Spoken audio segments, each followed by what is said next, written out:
Hello student, क्या हाल चाल। I hope आप सब बढ़िया होंगे। आपकी जो तैयारी है वो अच्छे से चल रही होगी। प्यारे बच्चों, सबसे पहले तो आपका बहुत बहुत स्वागत करता हूं हमारे इस best platform IIT JEE NEET के लिए, जिसका नाम है एनपी फिजिक्स। अगर हमारे चैनल को सब्सक्राइब नहीं किया तो तुरंत कर लो और अपने दोस्तों के साथ में भी शेयर कर दो, ठीक है। तो अपन ने क्लास 12th के जो इलेक्ट्रोस्टैटिक का जो पहला पार्ट है वो अपलोड कर दिया है, जाके चेक कर सकते हो। आज उसका सेकंड पार्ट लेके आया हूं, जिसमें अपन आज इलेक्ट्रिक पोटेंशियल और इलेक्ट्रिक डाइपोल के बारे में पढ़ने वाले हैं, ठीक है। जिसमें अपन पोटेंशियल एनर्जी भी देखेंगे और उसका टॉर्क भी देखेंगे, ठीक है।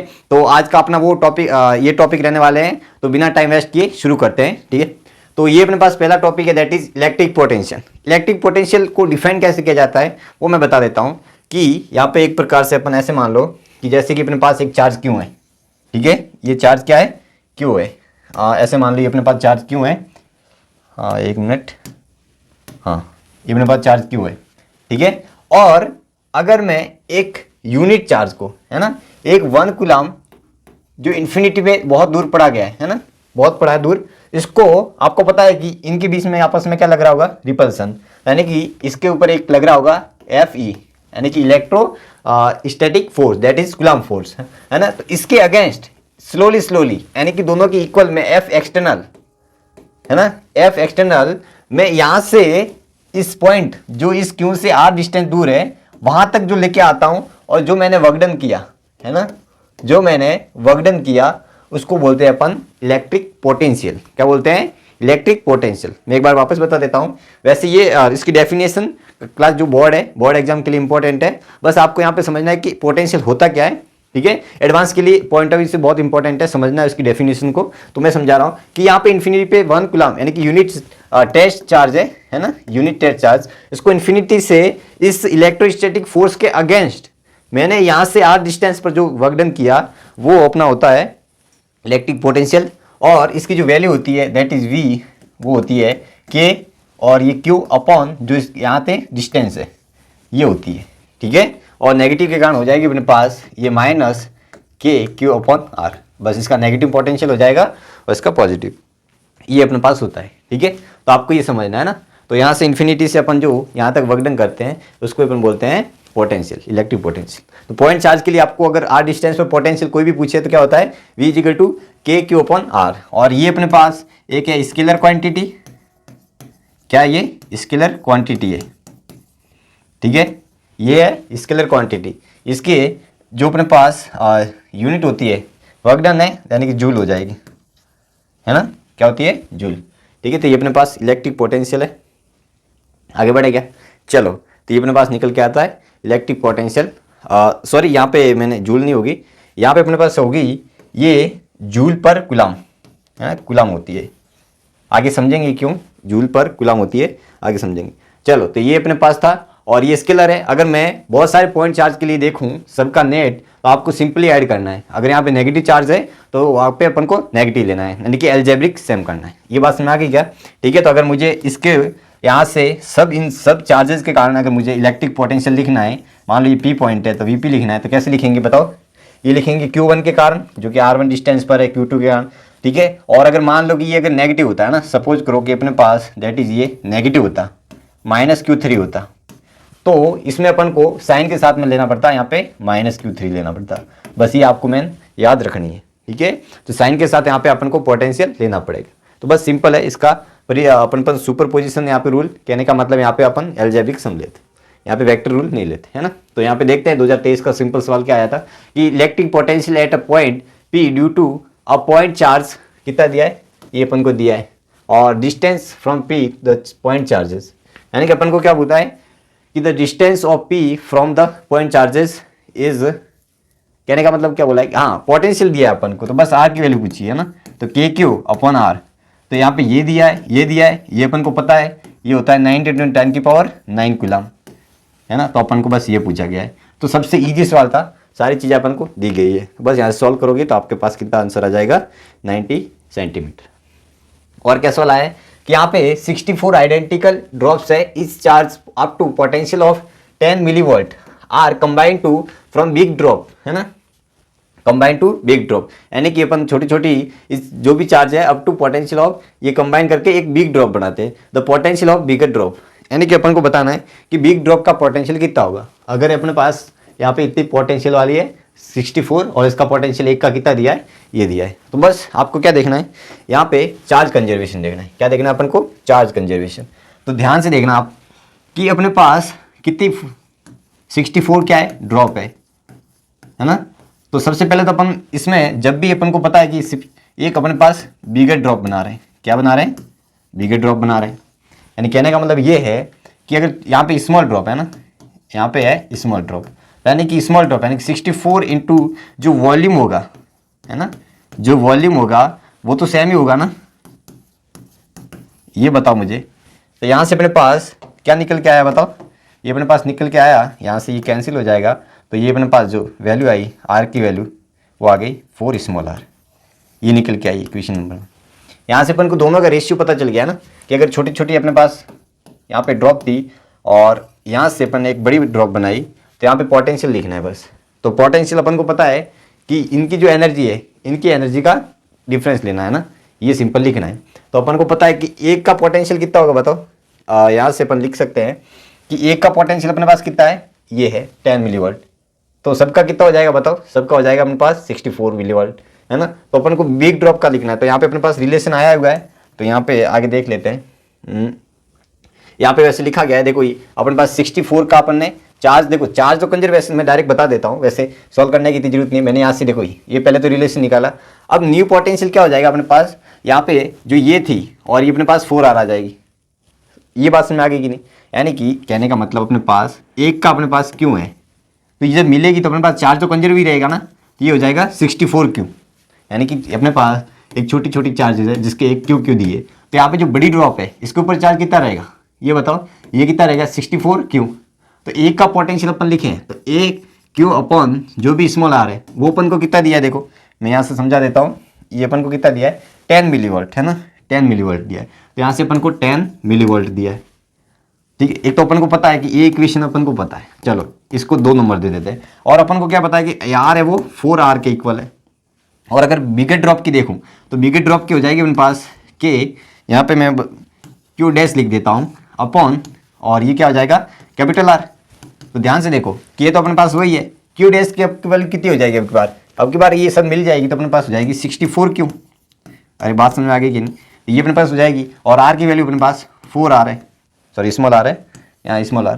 तो ये इसको बाहर लेते हैं तो ये अपने पास हो जाएगा 16, यानी कि 16 के क्यू अपॉन स्मॉल आर, है ना, ये हो गया। तो यहाँ से अपन को पता है कि ये क्या है, ये अपन को दिए कितनी 10 मिलीवोल्ट। तो यहाँ से अपन पास लिख देंगे 160 यानी 10 मिलीवोल्ट, यानी कितना आ गया 160 मिलीवोल्ट। तो अपने पास आंसर कितना निकल जाएगा 160।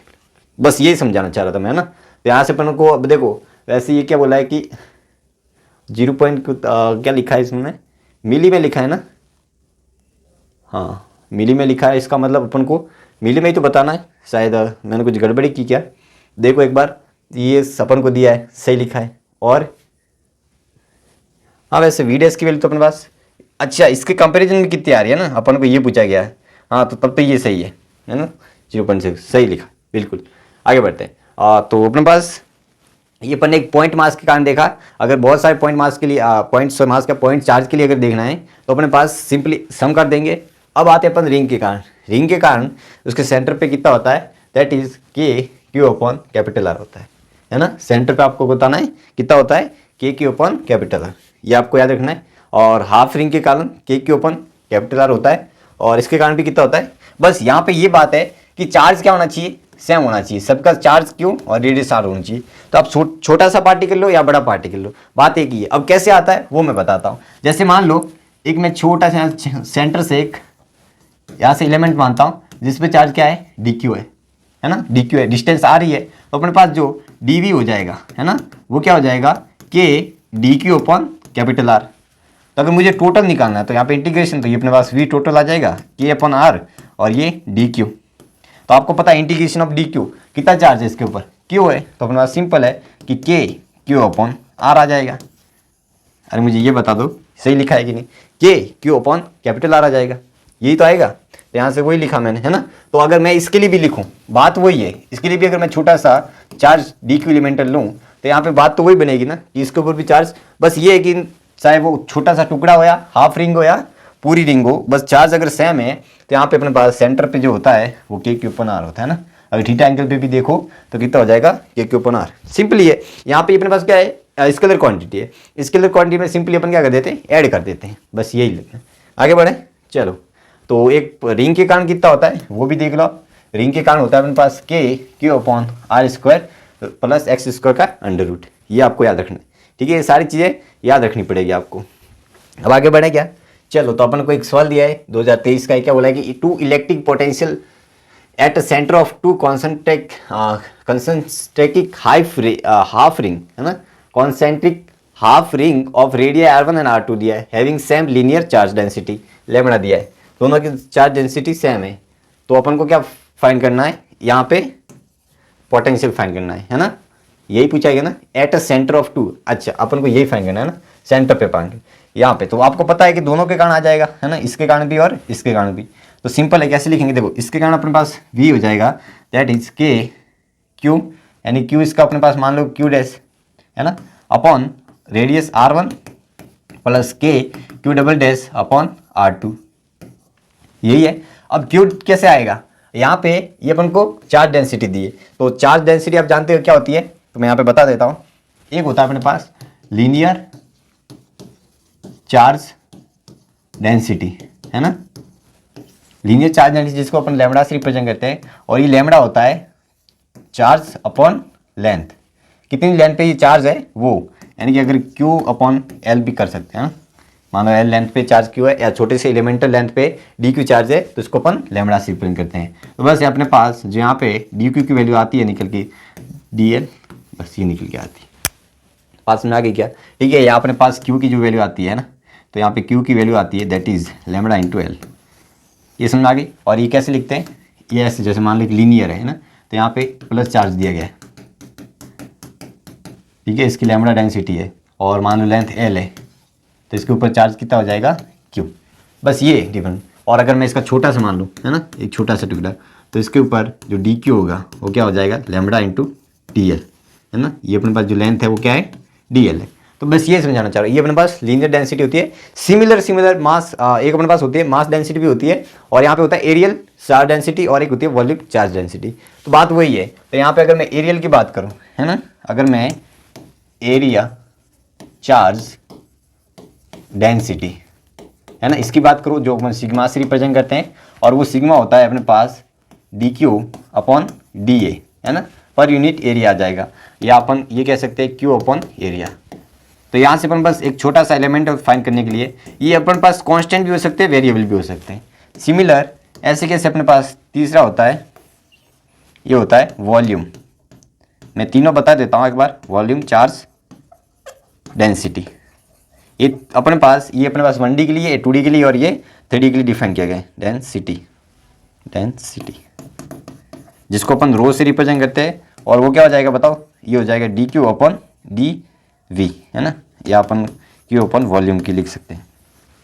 तो ये है बस। तो यहाँ पे अपन को क्या दिया है, एक बार सवाल देखो, आप सवाल दिया अपन को लैम्बडा के फॉर्म में दिया, तो अपन बस चार्ज क्या लिख देंगे, आपको लीनियर दिख रहा है तो अपने पास हो जाएगा कि क्यू डैश कितना हो जाएगा, इसके ऊपर अपन को ये दिया ना, जो क्यू डैश आ जाएगा वो लैम्बडा इंटू ये लेंथ कितनी है, ये मुझे बताओ, ये अपने पास pi into R, 2 pi R होती है तो आधा हो जाएगा पाई R1। तो यहाँ से अपने पास ये आ गया लैम्बडा पाई R1 अपॉन R1, सही लिखा है, प्लस के क्यू टू सिमिलर ये हो जाएगा लैम्बडा, इसका भी लैम्बडा ही दिया है, और ये हो जाएगा पाई R2 अपॉन R2। तो यहाँ से जो कैंसिल हो रहे हैं फटाफट हम कैंसिल कर दो, ये से ये कैंसिल, ये से ये कैंसिल, और इसको भी खोल देते हैं कॉमन लेके, तो 1/4 पाई एप्सिलॉन, और पाई भी ऊपर कॉमन आ जाएगा, और अंदर क्या बचेगा, लैम्बडा ही तो बचेगा, सही है। और ये कितने बार हो जाएगा, 2 टाइम्स हो जाएगा, है ना, 2 टाइम्स हो जाएगा। तो यहाँ से कैंसिल होता है ये 2 पाई से पाई कैंसिल, यानी कि पाई अपॉन 2 एप्सिलॉन। तो ऐसा कोई ऑप्शन हो, सॉरी पाई तो कैंसिल हो गया, लैम्बडा है, लैम्बडा अपॉन 2 एप्सिलॉन नॉट, है ना, ये कौन सा ऑप्शन, ये हो जाएगा। तो ऐसे करना है, देखो सिंपल सवाल आते हैं, बस आपको अगर फंडे क्लियर है तो आप आराम से कर लोगे, सही लिखा है। चलो अब आते हैं अपन होलो स्फीयर के कारण, है ना, होलो स्फीयर के कारण कितना होता है, जो अपने पास आउटसाइड होता है वो के क्यू अपॉन आर एज एक पॉइंट मास पॉइंट चार्ज की तरह बिहेव करता है, ये अपने पास हो जाएगा, और हॉलो में जो होता है अपने पास वो कांस्टेंट होता है ना, ये कांस्टेंट होता है। क्यों होता है मैं बताता हूँ। अपन को पता है कि potential is a work done, है ना। यूनिट चार्ज पे जो वर्क डन किया वो अपने पास क्या होता है बताओ, ये अपने पास होता है पोटेंशियल। जो यूनिट चार्ज पे है ना, यूनिट चार्ज पे अपन ने जो वर्क डन किया वो अपने पास होता है पोटेंशियल। तो मैं इन्फिनिटी से यहाँ तक लेके आया तो मेरे को कितना वर्क डन करा इसकी सरफेस तक, के क्यू अपॉन कैपिटल आर। अब मुझे अगर यहाँ से इन्फिनिटी से यहाँ तक आना है ना, मान लो कि यहाँ तक आ गया, अब मुझे यहाँ तक आना है। यहाँ से जैसे मान लो ये अपने पास सरफेस है और ये पॉइंट एस सरफेस से ए तक आना है, तो एस सरफेस से ए तक आने में मुझे वर्क डन करना पड़ेगा कि नहीं करना पड़ेगा। पहले तो ये देखो, अपन को पता है कि अंदर की तरफ जो फील्ड होती है वो जीरो होती है। अंदर की तरफ फील्ड क्या होती है, जीरो होती है। तो अंदर फील्ड जीरो है तो यहाँ पे फोर्स भी नहीं लगेगा। अगर चार्ज के ऊपर फोर्स ही नहीं लगेगा तो मुझे कोई वर्क डन ही नहीं करना पड़ेगा, यानी कि जो मुझे वर्क डन करना पड़ रहा है वो सरफेस तक, बाकी अंदर तो कोई वर्क डन ही करना पड़ नहीं रहा है ना। तो बस यानी कहने का मतलब जो सरफेस तक वर्क डन किया वो यहाँ तक आ जाएगा ना, तो जो अंदर पोटेंशियल है वो सेम रहेगा। बात समझ आ गई। तो यहाँ पे जो ग्राफ बनता है वो यहाँ पे लीनियर, फिर यहाँ पे डिक्रीजिंग होता है प्रोपोर्शनल टू 1/r के। बात समझ आ गई। तो ये अपने पास मैक्सिमम होता है के क्यू अपॉन आर। तो ये आपको ग्राफ भी याद रखना है, और ये सेंटर इनसाइड सरफेस जो भी है के क्यू अपॉन कैपिटल आर ही रहता है। ये और ये आपको ये भी है कि जो कंडक्टिंग सेल है ना, कंडक्टिंग सेल है और अपने पास होलो स्फीयर है, वो सेम बिहेव करते हैं। सॉलिड कंडक्टिंग जो अपने पास स्फीयर होता है या सेल होता है, सेल मतलब एक खोखला होता है, होलो होता है, उसको सेल भी बोलते हैं। और एक होता है अपने पास कंडक्टिंग सॉलिड स्फीयर, है ना, वो सेम बिहेव करते हैं। लेकिन अगर नॉन कंडक्टिंग है ना, नॉन कंडक्टिंग सॉलिड स्फीयर है तो उसका केस अलग होता है। तो अपने पास आउटसाइड और सरफेस पे वो तो सेम होता है जैसे अपन ने होलो के लिए पढ़ा, लेकिन इनसाइड अपन को पता है कि अब की बार मुझे यहाँ पे भी वर्क डन करना पड़ेगा, है ना। जैसे मैं सरफेस तक तो मैंने वर्क डन किया यूनिट चार्ज पे, अब मुझे यहाँ से यहाँ तक आने में भी मुझे वर्क डन करना पड़ेगा। बात सुना गई। यहाँ से यहाँ तक भी मुझे वर्क डन करना पड़ेगा, यानी ये पता चला। तो ध्यान से देखो, यहाँ से यहाँ तक भी वर्क डन करना है, इसका मतलब अंदर पोटेंशियल चेंज हो जाएगा, और वो जो निकल के आता है वो अपने पास V जो इनसाइड आता है वो निकल के आता है। मैं आपको बता देता हूँ के q upon 2r³ 3r² minus small r²। आप ऐसे याद रख लो, है ना इसको, ठीक है, ऐसे याद रखो, सिंपल। बात समझ आ गई क्या?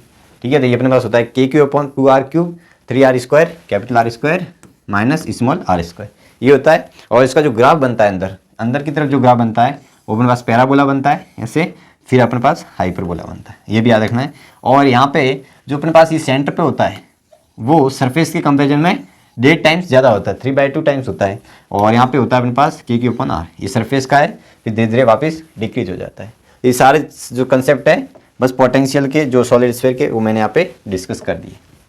आगे बढ़े चलो। तो यहाँ पे क्या पूछा गया है कि uniformly charge thin sphere shell, है ना, शेल बोला गया है। और क्या बोला गया, the electric potential radially away from the enter the shell can be graphically represented. तो अपन को पता है कि अंदर पोटेंशियल कांस्टेंट होता है, फिर डिक्रीज होता है। तो ये तो बिल्कुल इजी सवाल था, 2023 का है, बहुत इजी सवाल है ना। आगे बढ़े चलो। ये अब आते हैं अपने पास इलेक्ट्रिक पोटेंशियल एनर्जी।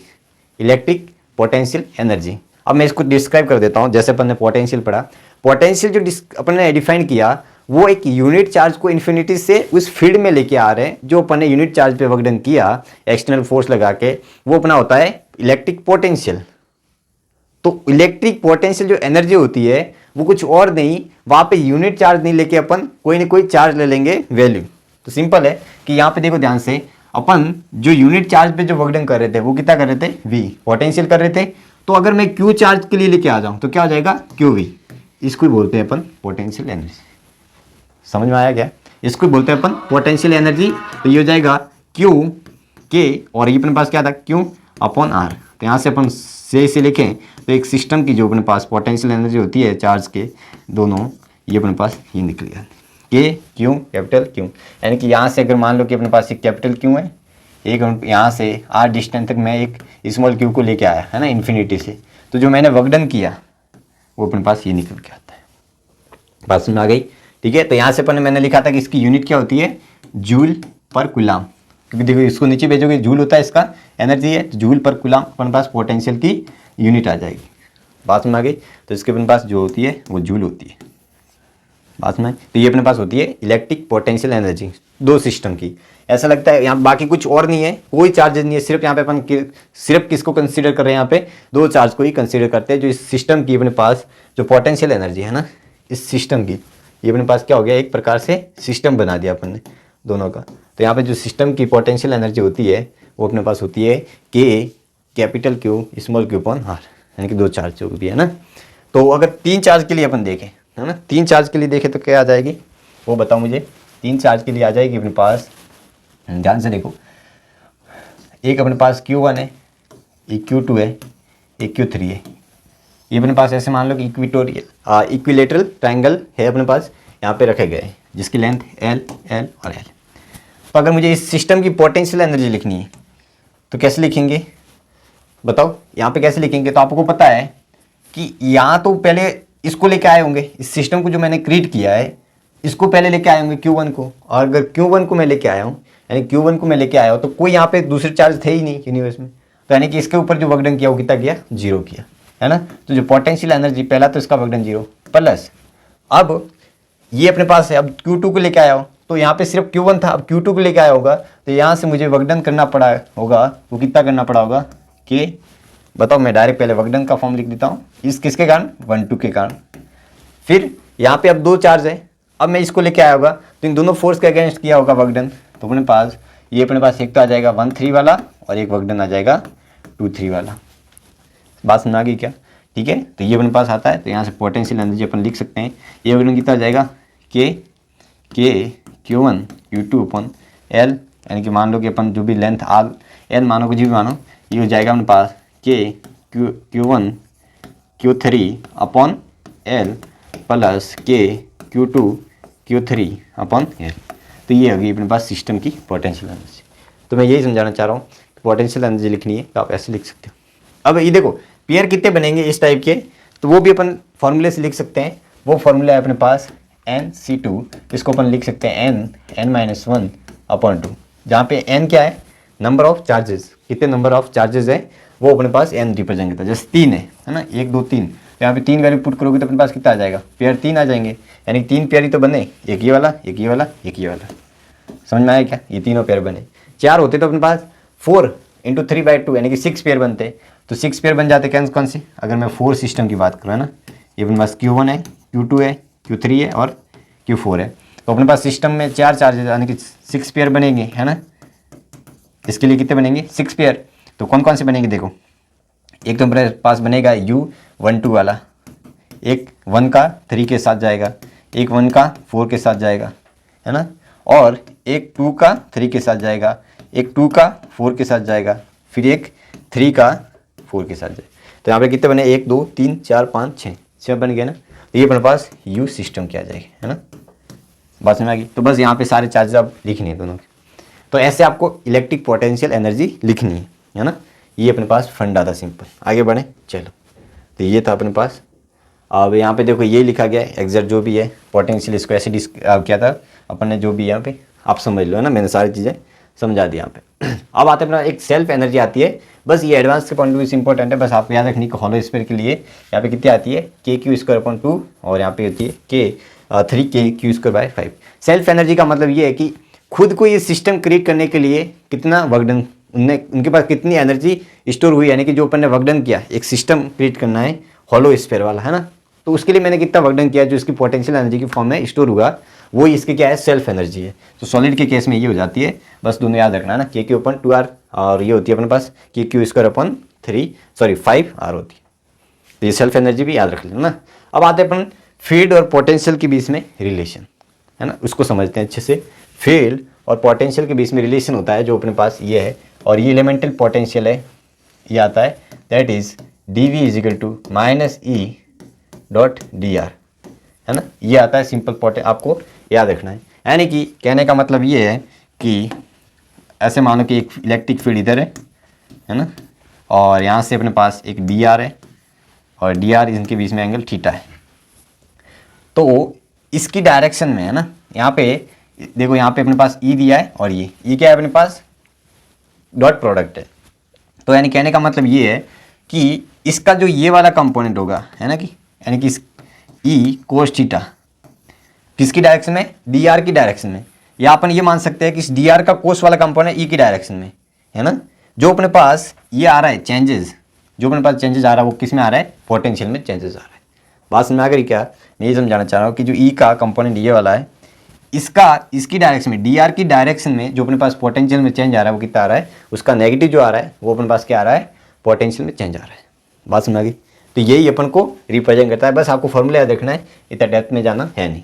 तो यही है, बस आगे बढ़ते हैं। चलो, तो यहाँ पे वही सारी चीज़ लिखी है, ई इज अगेन जो भी है, बस ये होता है there is a maximum loss of potential in direction of electric field, है ना। तो यहाँ पे ये कहना चाह रहा है अपने पास कि अपन जैसे जैसे इलेक्ट्रिक फील्ड की डायरेक्शन में जाते हैं वहाँ पे जो पोटेंशियल होता है वो डिक्रीज होता जाता है। क्या होता है, डिक्रीज होता जाता है। तो जिस तरफ जाते हैं अपन, देखो यहाँ पे नेगेटिव साइन क्या पड़ रहा है कि अपने पास पोटेंशियल में नेगेटिव यानी कि डिक्रीज हुआ है। यहाँ पे जो मैंने बताया ना, ये बता रहा था मैं यहाँ पे कि यहाँ पे इस तरफ जो पोटेंशियल ई कोस थीटा है ना, दोनों का जो अपने पास डी वी आ रहा है that is negative E cos theta into D are, यही तो लिखेंगे नहीं इसको। तो यहाँ पे जो नेगेटिव आया है यानी कि ई की डायरेक्शन में जा रहा हूँ तो इसके जो चेंज आ रहा है वो नेगेटिव आ रहा है। इसका मतलब यहाँ पे जो पोटेंशियल होगा, है ना, अगर मैं देखना चाहूँ तो अगर मैं यहाँ पे एक पोटेंशियल देखना चाहूँ यहाँ पे तो जो V1, V2, V3, V4 है ना, तो यहाँ पे V1 is greater than V2 is greater than V3 and is greater also V4। Okay, तो ये अपने पास होता है, कहने का मतलब यही है। तो यहाँ पे वही लाइन लिखी गई है। और hence field flow from higher to lower potential, यानी कि जो फील्ड होती है वो हमेशा हाई पोटेंशियल से लो पोटेंशियल की तरफ जाती है। If we move perpendicular to field and 90 degree, यानी कि डी वी अपन पास कितना आता है, 0। अब देखो यहाँ पे मैं समझाना चाह रहा हूँ, ये देखो कि यहाँ पे अपने पास ध्यान से देखना, ये अपने पास इलेक्ट्रिक फील्ड है और ये है अपने पास डी आर, है ना, समझो डी आर है। थोड़ा सा इसको बड़ा बना देते हैं, ये अपने पास डी आर है। तो इस ई के दो कंपोनेंट आएंगे, ये अगर थीटा एंगल है तो इसका वाला, ये वाला एक तो कंपोनेंट आएगा, है ना, that is E cos theta, और एक ये वाला आ जाएगा अपने पास that is E sine theta, है ना, ई साइन थीटा। सही लिखा है मैंने, बताओ, ई साइन थीटा और ई कोस थीटा। अब ऐसे करते हैं अपन, एक बार इसको अलग अलग कर देते हैं, ध्यान से देखो।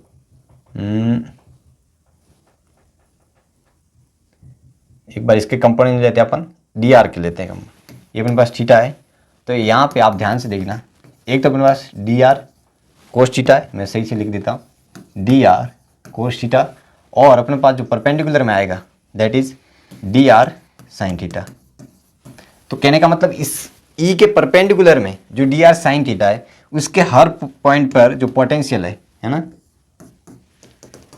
यहाँ पे हर पॉइंट पर जो पोटेंशियल है V1, V2, V3, V4, यानी कि लिखूँ तो जो V1 है वो V2 के इक्वल है, V3 के इक्वल है, V4 के इक्वल है, यानी कि ये अपने पास क्या बन रहा है, कांस्टेंट बन रहा है। और इसको अपन आगे बोल के जाएंगे, अगर यहाँ पे एक सरफेस बनती है तो इसको बोलेंगे अपन इक्वी पोटेंशियल सरफेसेस, है ना, यहाँ पे नाम आता है। यानी कि इलेक्ट्रिक फील्ड की हमेशा परपेंडिकुलर डायरेक्शन में हमेशा जो पोटेंशियल होता है वो सेम होता है, और वहाँ पे जो सरफेस बनती है उसको अपन क्या बोलते हैं, इक्वी पोटेंशियल सरफेस, नाम से पता चल रहा है। तो यहाँ पे पोटेंशियल सेम होगा, है ना, यहाँ पे अगर मैं मान लूँ वी डैश, है ना, तो हर पॉइंट पर जो पोटेंशियल है वो सेम होगा, यहाँ पे पोटेंशियल सेम होगा, यहाँ पे पोटेंशियल सेम होगा, है ना, 90 डिग्री पे।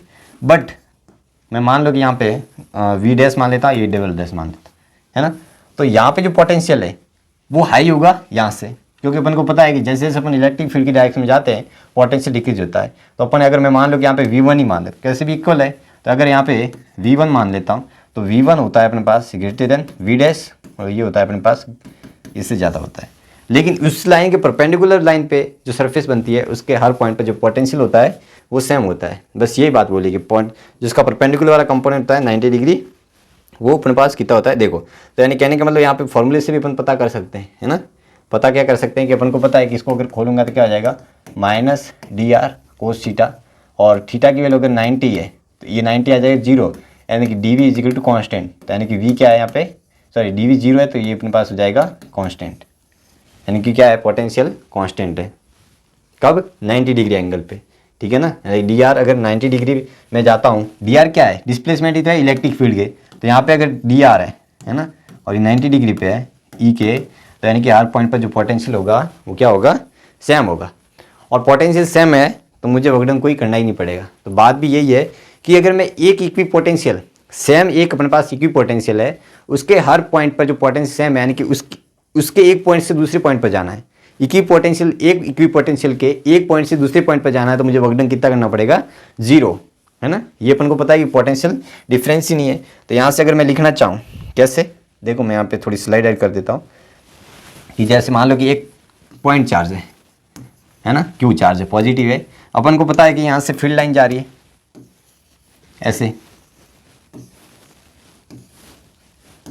जा रही है फील्ड लाइन, मैंने ऐसे रिप्रेजेंट कर दी, समझ में आ रहे, ऐसे आउटवर्ड क्या जा रही है, फील्ड लाइन जा रही है, अपन को पता है।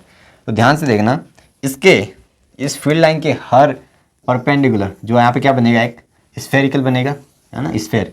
तो ये अपने पास क्या है, सब इक्वी पोटेंशियल सरफेसेज है ना। ये अपने पास क्या है, इक्वी पोटेंशियल सरफेसेज, इसको बोलते हैं अपन इक्वी पोटेंशियल सरफेसेज। यानी कि हर पॉइंट पर, जैसे मान लो इसके ऊपर जो पोटेंशियल V1 है, इसका जो है V2 है, इसका V3 है, तो V1 इस स्फीयर पर हर पॉइंट पर V1 होगा, और सेकंड वाले पे V2 होगा, और थर्ड वाले पे V3 होगा। बट ये है कि V1 is greater than V2 is greater than V3, ये होगा। यानी कि इस तरफ बढ़ूंगा तो पोटेंशियल डिक्रीज होगा। अब ये बात है कि अगर यहाँ से इसी पॉइंट से मान लो ये A है, A से B तक जाना है मुझे, है ना। ये अपने पास A से B, ये C मान लेता हूँ, और इसको अपन मान लेते हैं D, इसको मान लेते हैं E, और इसको मान लेते हैं F।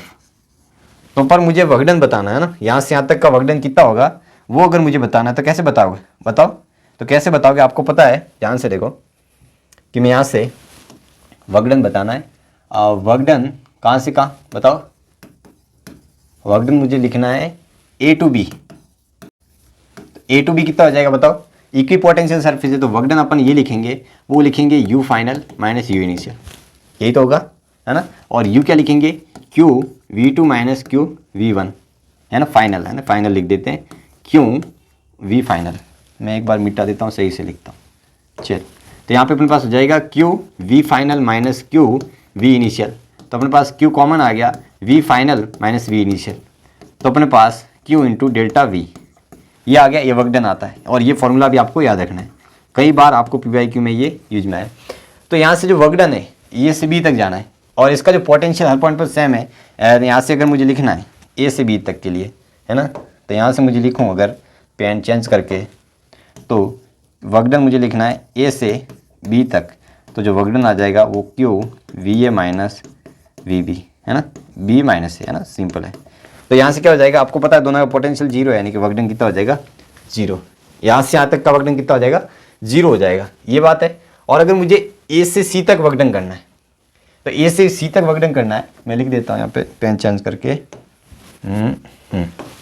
तो यहाँ से अगर मुझे लिखना है A to C, तो क्या लिखूंगा, work done simple direct Q into delta V होता है, तो Q फाइनल कहाँ पे, यहाँ पे, तो यानी कि C का यानी कि V2 माइनस V1, बस यहाँ से आप डायरेक्ट वर्कडन भी फाइंड कर सकते हो। फर्स्ट मार ये, अगर मुझे A से E तक लिखना है तो V1 minus V3 minus V1 लिख देंगे, Q into V3 minus V1। तो ये है कि एक इक्वी पोटेंशियल से दूसरी इक्वी पोटेंशियल सरफेस तक मुझे जाना है, तो मुझे वर्कडन करना पड़ेगा। एक चार्ज को लेके जाना है जो क्यों है, उसको लेके जाना है, तो मुझे वर्कडन करना पड़ेगा। लेकिन एक ही इक्वी पोटेंशियल के एक पॉइंट से दूसरे पॉइंट तक जाना है, तो मुझे कितना वर्कडन करना पड़ेगा, 0। बस ये समझाना चाह रहा हूँ। तो यहाँ पे वही है। अब देखो एडवांस 2019 का सवाल है, ये कैसे करेंगे देखो। तो अपने पास नॉन यूनिफॉर्म इलेक्ट्रिक फील्ड दी है ना, नॉन यूनिफॉर्म है, और क्या बोला है, पोटेंशियल डिफरेंस बताना है ए पॉइंट से बी पॉइंट पर। देखो 2019 का सवाल है, एडवांस का है, बहुत इजी सवाल है। कैसे करेंगे, पहले ये देखो, अपने पास पोटेंशियल डिफरेंस का फॉर्मूला है, that is minus E vector dot D R vector. पहले तो मुझे ये बताइए फॉर्मूला आपको याद है कि नहीं, है ना, सिंपल फॉर्मूला अपन को याद है। अब यहाँ से डी आर जो अपने पास वेक्टर हो जाएगा वो क्या हो जाएगा, आर क्या हो जाएगा बताओ, डी एक्स आई कैप प्लस डी वाई जे कैप प्लस डी जेड के कैप। ये बात समझ में आ गई क्या, यही हो जाएगा। और अपने पास जो ई वेक्टर दिया है वो अपन को दिया है आई कैप प्लस वाई जे कैप प्लस जेड के कैप।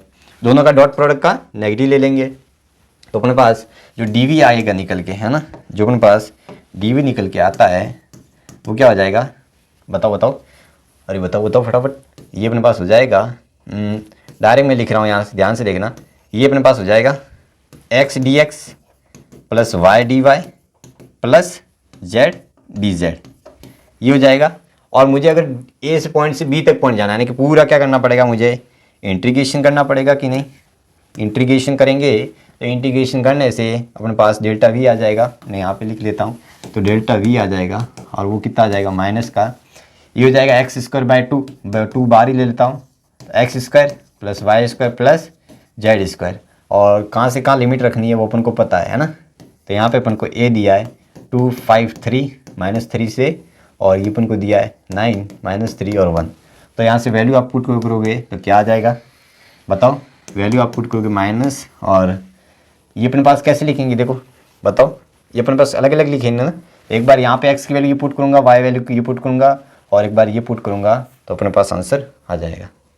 सही है क्या, सही लिखा है ना। तो ये अपने पास हो जाएगा, ध्यान से देखो, एक बार ये पुट करूँगा तो अपने पास आ जाएगा 9 का स्क्वायर प्लस माइनस 3 का स्क्वायर प्लस 1 का स्क्वायर माइनस ये हो जाएगा 2 का स्क्वायर प्लस 5 का स्क्वायर प्लस माइनस 3 का स्क्वायर। तो यहाँ से सॉल्व कर देना, आपके पास आंसर आ जाएगा, है ना। तो यहाँ से आंसर निकाल देना। तो ये लिखा है मैंने, और ये लिख लो, यहाँ पे ये दिया गया है ना, वही सारी चीज़ें हैं, बस ए से बी तक पॉइंट पूर करना है ना। अपन को ए से बी तक जाना है, देखो यहाँ से इसमें बोला है बी से ए तक जाना है, तो बस यहाँ पे लिमिट चेंज कर देना, बात वही है। यहाँ पे देखो क्या लिखा है, हाँ पोटेंशियल डिफरेंस बताना है, तो बस एक ही बात है ना। तो आगे बढ़े क्या, चलो। पहला केस में अपन ने इलेक्ट्रिक फील्ड देख लिया है ना, सॉरी पोटेंशियल डिफरेंस। अब मुझे अगर इलेक्ट्रिक फील्ड फाइंड करनी है तो क्या करेंगे, सिंपली ये इंटीग्रेशन कर देंगे। अपन को पता है कि जो डी होता है वो होता है अपने पास ई डॉट डी आर, है ना, ठीक है, डॉट क्या होता है डी आर। तो अपने पास अगर मान लो सेम डायरेक्शन है तो जो ई आ जाएगा वो क्या आ जाएगा, d v upon d r, है ना। तो अगर तीनों के लिए मैं अलग अलग लिखूँ तो ई जो एक्स डायरेक्शन में आएगी वो क्या आ जाएगी, माइनस डी, ये माइनस आगे आएगा तो डेल एक्स, है ना, ई वाई जो आ जाएगा minus D V del Y, E Z आ जाएगा minus del V del Z. यहाँ पे जो डेल का मतलब ये होता है, सिंपल है कि अगर आपको कोई फंक्शन दिया है, डेल का मतलब क्या होता है कि अगर आपको कोई फंक्शन दिया है, ऐसा फंक्शन कि मान लो कि यहाँ पे एक्स भी है, वाई भी और जेड भी है, तीनों है एक साथ फंक्शन में, है ना, इस टाइप का अपन को फंक्शन दिया है, एक्स वाई जेड तीनों आ रहे हैं इस फंक्शन में। तो आपको क्या करना है, जिसके रेस्पेक्ट में करना है आपको डिफ्रेंशिएशन, उसको सिर्फ क्या मानना है, वेरिएबल मानना है, बाकी को कांस्टेंट मानना है। इसका मतलब मैं यही समझा देता हूँ, जैसे कि अपन जैसे मान लो कि d v upon d x तो होता है कि यहाँ पे मान लो एक्स है और वाई स्क्वायर भी है ना। तो यहाँ पे दोनों ही वेरिएबल मानते हैं, एक को वेरिएबल फिर कांस्टेंट मानते हैं, दूसरे को कांस्टेंट फिर वेरिएबल मानते हैं। लेकिन डेल में आपको ये याद रखना है कि यहाँ पे जो अपन लिख रहे हैं वो ये लिख रहे हैं कि एक को जिसके रेस्पेक्ट में जो डिफ्रेंशिएशन करे उसको ही सिर्फ वेरिएबल मानना है, बाकी को सब क्या मानना है, कांस्टेंट मानना है। यहाँ पे डेल का मतलब ये है। तो बहुत सारे बच्चों को ये पता नहीं होता है, तो मैं यहाँ पे आपको बता देता हूँ, है ना। तो यहाँ पे बस तीनों के लिए अपने पास अलग अलग ये आ जाएंगे फॉर्मूले, है ना, तीनों डायरेक्शन में अपने पास इलेक्ट्रिक फील्ड निकल के आ जाएगी। तो अपने पास क्या दिया है, 2022 का सवाल है कि the electric potential at any point x y z metre in space, चलो ठीक है। और इस गिवन बाय ये दिया अपन को 3x स्क्वायर है शायद, है ना, v is equal to 3x square दिया है, ओके। और the electric field at the point अपन को बतानी है। तो अपन को पता है कि सिंपल है, ई क्या होता है, अगर मुझे x की लिखनी है तो d v by d x कर देंगे, और ई वाई क्या होता है, d v by d z कर देंगे। वैसे x ही दिया है, एक्स वाई जेड है ना, तो मतलब डिफरेंशिएशन सेम ही रहेगा, है ना। तो डेल लेने का मतलब भी नहीं यहाँ पे, वैसे डेल ही लेते हैं फॉर्मूला, तो एक्चुअली में फॉर्मूला डेल होता है। तो ये अपने पास डी वाई होगा और डी जेड होगा। तो यहाँ पे ना तो एक्स ना वाई, यानी कि दो वेरिएबल तो नहीं है, यानी कि ये तो अपने पास जीरो हो जाएंगे, दोनों है ही नहीं, यहाँ पे चेंज ही नहीं होगा। बस इसका हो जाएगा अपने पास 6x, और ये अपन को कहाँ पे बतानी है बताओ, ये अपने बतानी है 1,3 पे, यानी कि अपने पास 6,1 आ जाएगा, यानी कि 6, और वो कहाँ पे आ जाएगी, आई कैप में आ जाएगी। सही है क्या, आई कैप में आएगी क्या, बिल्कुल गलत बात, क्योंकि यहाँ पे में आता है माइनस। तो अपने पास जो ई एक्स आएगी वो आ जाएगी -6 वोल्ट, सॉरी -6 से अपने पास आ जाएगी, क्या आ जाएगी बताओ, ये अपने पास हो जाएगी न्यूटन कूलम। सही है, ये हो जाएगी, मैंने सही बताया क्या। हाँ, तो यहाँ पे -6 का मतलब आ रहा है कि अपने पास -x डायरेक्शन हो गया, नेगेटिव एक्स डायरेक्शन में और 6 वॉट पर मीटर, है ना, ये तो अपने पास आंसर क्या आ जाएगा, देखो डी आ गया। पॉजिटिव में भी है लेकिन यहाँ पे नेगेटिव आता है, तो याद रखना, यहाँ पे गलती मत कर देना। आगे बढ़े, चलो। तो ये था अपने पास इलेक्ट्रिक पोटेंशियल एनर्जी भी थी, ठीक है, और बहुत सारे केस देख लिए अपन ने, ये वाले, है ना, ये वाले केस देख लिए अपन ने, दोनों के बीच में इलेक्ट्रिक पोटेंशियल और इलेक्ट्रिक फील्ड के बीच में अपन ने रिलेशन देख लिया। इसके ऊपर भी अच्छे सवाल आए हुए हैं, तो आप देख लो, ईजी सवाल आते हैं, कोई ज़्यादा टफ नहीं आते हैं। आगे बढ़ते हैं, अब आते हैं अपन डाइपोल पे। डाइपोल कुछ और नहीं है, अगर दो चार्जेस पास में आ गए, बहुत नियर पास में, तो अपन ने एक सिस्टम मार दिया जिसको अपन क्या बोलते हैं, इलेक्ट्रिक डाइपोल। डाइपोल यानी कि एक चार्ज सिमिलर है जो पॉजिटिव चार्ज है, और एक चार्ज क्यू है जो माइनस है, इनकी जो बीच की डिस्टेंस है वो कितनी है, 2a है। तो इस सिस्टम को अपन बोलते हैं एक प्रकार से डाइपोल, और उसका जो डाइपोल मोमेंट होता है वो एक चार्ज इंटू इनकी जो बीच की डिस्टेंस होती है उसको इक्वल लिखते हैं, और इसकी जो डायरेक्शन होती है वो नेगेटिव टू पॉजिटिव चार्ज होती है। ये भी याद रखना है ना। ये अपने पास एक वेक्टर क्वांटिटी है जिसकी direction negative to positive charge होती है, और इसकी मैग्नीट्यूड क्या होता है, एक चार्ज और उनके बीच की क्या होती है, सेपरेशन डिस्टेंस, ठीक है। तो ये अपने पास डाइपोल मोमेंट होता है, और डिफरेंट पॉइंट पर एक डाइपोल के मोमेंट के कारण फील्ड क्या होती है वो यहाँ पे दिखाई गई है। जेई वालों के लिए इंपॉर्टेंट है यहाँ पे फॉर्मूले, और बोर्ड्स वालों के लिए यहाँ पे डेरिवेशन भी इंपॉर्टेंट है। मैं कराऊंगा नहीं, लेकिन यहाँ पे मैं बता दूंगा कि कैसे कैसे करना है। तो पहला अपने पास है कि अगर मुझे लिखना है एक्सियल पे, है ना, तो अगर मुझे एक्सियल पे लिखना है तो जैसे कि देखो यहाँ पे अपने पास एक डाइपोल है, यहाँ पे मैं चेंज कर देता हूँ, ये अपने पास एक डाइपोल है जहाँ पे ये माइनस क्यू है, ये अपने पास है प्लस क्यू, और यहाँ से इसका जो एक्सिस है ना, इसको एक्सियल एक्सिस बोलते हैं अपन, इसका जो एक्सिस है यहाँ से मुझे इसके सेंटर से आर डिस्टेंस पर मुझे यहाँ पे मुझे फील्ड बतानी है। क्या बतानी है, फील्ड बतानी है, इलेक्ट्रिक फील्ड। तो कैसे बताएंगे, ध्यान से, इसके कारण भी अपने पास फील्ड होगी, इसके कारण भी फील्ड होगी। तो आप ध्यान से देखो, पॉजिटिव के कारण कहाँ पे होगी बताओ, पॉजिटिव के कारण इस तरफ होगी, और नेगेटिव के कारण इस तरफ होगी। ये अपने पास ई पॉजिटिव आ जाएगी और ये आ जाएगी ई नेगेटिव। सही बताओ, क्योंकि इसके कारण रेडियली इनवर्ड होती है और पॉजिटिव के कारण रेडियली आउटवर्ड होती है। अपन को ये सारी चीज़ें पता है। तो यहाँ पे जो अपन ई पॉजिटिव लिखेंगे वो क्या लिखेंगे बताओ, ई पॉजिटिव लिखेंगे के क्यू अपॉन, देखो अपन को पता है कि अगर इसका सेपरेशन कितना है, इनके बीच का जो सेपरेशन है दैट इज 2a, तो 2a है तो अपने पास ये हो जाएगा a, ये a हो जाएगा। तो अपने पास ये कितनी डिस्टेंस हुई, ये r माइनस ए है ना, तो ये आ जाएगी r माइनस ए का होल स्क्वायर। और ऐसे क्या सिमिलर ई नेगेटिव क्या आ जाएगी, के क्यू r प्लस ए, तो ये जाएगी r प्लस ए का होल स्क्वायर।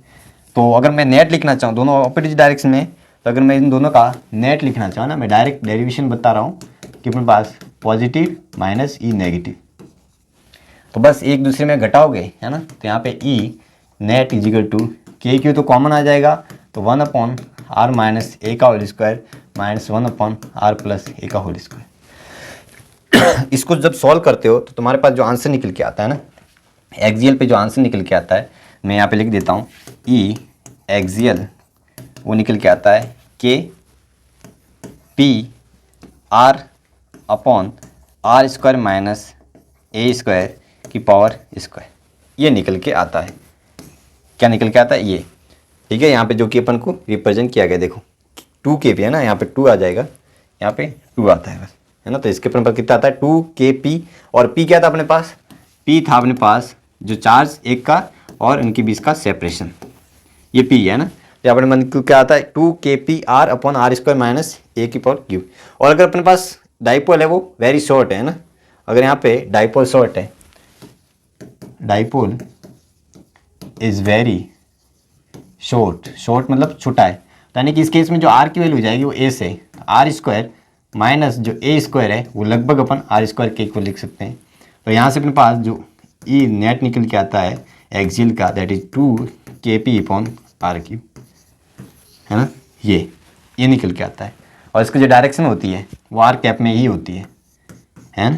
इसकी जो डायरेक्शन होती है वो डायरेक्शन होती है perpendicular two plus P vector में, यानी जहाँ पे अपने पास डाइपोल मोमेंट होता है, इसको बोलते हैं अपन पी को डाइपोल मोमेंट बोलते हैं ना, ये इसकी डायरेक्शन में होता है। जो कि देखो ध्यान से, यहाँ पे एक्सियल में डाइपोल मोमेंट डायरेक्शन कहाँ पे है, पी अगर मैं देखना चाहूँ तो इस तरफ है ना, माइनस से पॉजिटिव। तो यहाँ पे नेट फील्ड कहाँ पे आ रही है, देखो अपन को पता है कि डिस्टेंस चार्ज सेम है, तो अपन को पता है कि इलेक्ट्रिक फील्ड चार्ज पे और डिस्टेंस पे डिपेंड करती है। तो चार्ज सेम है यानी कि डिस्टेंस जितनी ज़्यादा होगी वहाँ पे इलेक्ट्रिक फील्ड कम होगी, तो इनका डिस्टेंस कम है, इसकी ज़्यादा है तो इसकी फील्ड ज़्यादा है, इसकी फील्ड कम हो जाएगी। तो नेट अपने पास इस तरफ आ जाएगी, है ना। तो अगर मैं इसकी ई नेट लिखूँ वो इस तरफ आएगी, तो यहाँ पे इस तरफ आ रही है, पी भी इस तरफ यानी कि अलॉन्ग होती है पी के, ये बता दिया, ठीक है। तो ये अपने पास होती है किसके लिए बताओ, ये होती है अपने पास एक्सियल पे। ऐसे कैसा सिमिलर केस है, ये अपने पास सिमिलर केस है वो है इक्वेटोरियल पे। तो ये माइनस क्यू है, ये पॉजिटिव क्यू है, सिमिलर है। तो ये इसके बीच में जो सेंटर से जाती है लाइन इसको बोलते हैं इक्वेटोरियल, है ना, इसको बोलते हैं अपन इक्वेटोरियल, इक्वेटोरियल लाइन। और इसके पॉइंट पर मुझे लिखना है, फील्ड लिखनी है। तो कैसे लिखेंगे, देखो यहाँ पे मुझे अगर बाय चांस लिखनी है तो इसके कारण पॉजिटिव है चार्ज, तो ये सीधी जाएगी लाइन, है ना, इसके कारण अंदर आ जाएगी। तो इसकी जो नेट आएगी निकल के, नेट निकल के आती है वो इस तरफ आती है ना। जो अपने पास ई नेट आती है वो इस तरफ आती है। तो ध्यान से देखो जो ई की डायरेक्शन है वो जस्ट पी के ऑपोजिट है, पी की डायरेक्शन है वो इस तरफ है, तो इस पी के क्या है ऑपोजिट आती है। और इसकी जो वैल्यू निकल के आती है यहाँ पे देखो लिखी गई है, वैसे तो होती है इसकी 2kp/arc, है ना। तो यहाँ से अपने पास निकल के आती है, मैं लिखा देता हूँ, इसकी जो वैल्यू निकल के आती है इक्वेटोरियल पे, है ना, वो निकल के आती है kp/r3, यानी कि उसकी आधी आती है ना, इसकी अपने पास निकल के आती है दैट इज आधी। देखो यहाँ पे वही लिखा गया है ना। तो ये अपने पास आती है कि 2kp नहीं आएगी, एक्सियल पे, सॉरी यहाँ एक्सियल की बात है, और यहाँ पे इक्वेटोरियल पे वो लिखी गई। यहाँ पे अपने पास जो नीचे आंसर निकल के आता है ये निकल के आता है, जब आप सॉल्व करोगे कोस थीटा वगैरह लोगे तो यहाँ से kp/ ये आता है। यहाँ पे अगर शॉर्ट डाइपोल है तो अपने पास kp/r3 आती है ना इक्वेटोरियल पे। और आगे अपन देखेंगे कि इसकी इक्वेटोरियल पे जो पोटेंशियल होता है वो जीरो होता है ना, वो भी सारी चीज़ें अपन देखेंगे। तो यहाँ पे पोटेंशियल भी लिखे गए हैं वैसे, देखो तो पोटेंशियल होता है अपने पास, वो होता है अपने पास kp/r² होता है ना, kp/r² होता है।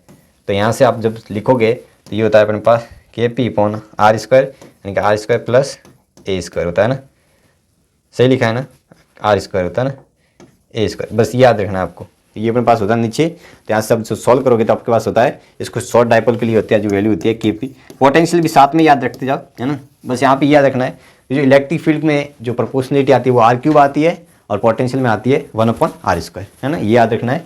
वहाँ पे अपन वैसे पढ़ते हैं r² पढ़ते आए, लेकिन यहाँ पे याद रखना r³ आती है, पोटेंशियल में r² आती है, ये याद रखना। और ये पोटेंशियल जो इक्वेटोरियल पे होता है वो जीरो होता है। क्यों जीरो होता है, आपको पता है कि इक्वेटोरियल से इन दोनों के चार्जेस की जो डिस्टेंस होगी वो इक्वल होगी, चार्ज एक पॉजिटिव एक नेगेटिव, और ये स्केलर है तो सिमिलर अपन क्या कर देंगे, एल्जेब्रिक सम कर देंगे। तो एल्जेब्रिक सम करेंगे तो आपको पता है कि एक पॉजिटिव का पॉजिटिव होता है, नेगेटिव चार्ज का नेगेटिव, इक्वल है तो जीरो बन जाएगा। तो इक्वेटोरियल के हर पॉइंट पर जीरो हो जाएगा और फील्ड इसके जस्ट ऑपोजिट आ जाएगी, है ना। जो डाइपोल मोमेंट है इस तरफ, इसकी क्या आ जाएगी, ऑपोजिट आएगी। तो ये अपन ने अभी तक सिर्फ एक्सियल और इक्वेटोरियल लाइन पे देखा गया है।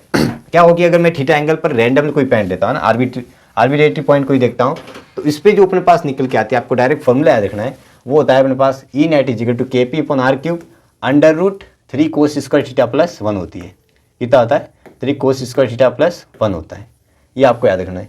और यहाँ से इन दोनों के भी अपने पास नेट आएगी, इसके कारण कहीं ना कहीं यहाँ पे आएगी, इसके कारण भी कहीं ना कहीं। तो इनका जो नेट आता है वो यहाँ से जो लाइन है ना, यहाँ से जो लाइन है उनके क्या होता है अपने पास, ये अल्फा एंगल बनाते हैं। और इस अल्फा और थीटा में जो एंगल होता है ना, इस अल्फा और जो थीटा में एंगल होता है वो अपने पास जो रिलेशन होता है that is tan alpha is tan θ/2 होता है, ये भी आपको याद रखना है। और जो वी नेट होता है वो होता है अपने पास kp cos θ/r², है ना।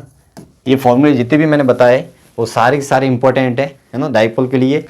एज इट इज़ फॉर्मूला के ऊपर सवाल आते हैं अच्छे से, अगर आपके कंसेप्ट क्लियर है तो आप आराम से कर लोगे। तो आगे बढ़ें, तो ये सारे फॉर्मूले याद रखने। एक्सियल पे 2kp/r³ होता है, और अगर पोटेंशियल की बात हो तो kp/r² होता है, ठीक है। इक्वेटोरियल पे अपने पास होता है kp/r³ और पोटेंशियल की बात करते हो kp/r²।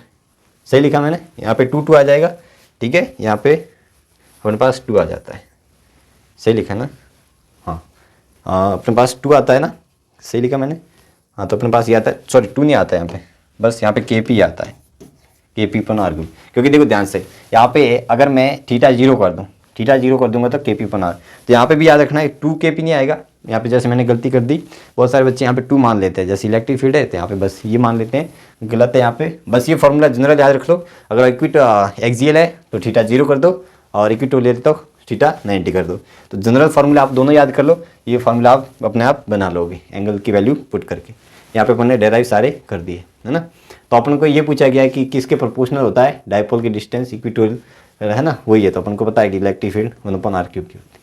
ठीक है, अब आते हैं अपन पास, कोई अगर फील्ड में डायपोल अपन रख दें तो उसके ऊपर टॉर्क कितना लगता है, उसकी पोटेंशियल एनर्जी कितनी होती है, वो अपन देखते हैं।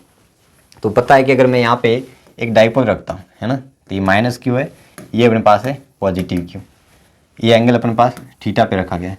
तो क्या होगा ये बताओ, इस सेंटर ऑफ मास के अबाउट क्या करेगा, रोटेट करेगा, क्योंकि इसके ऊपर जो फोर्स लगेगा दैट इज QE, और इसके ऊपर इस तरफ फोर्स लगेगा दैट इज QE, है ना।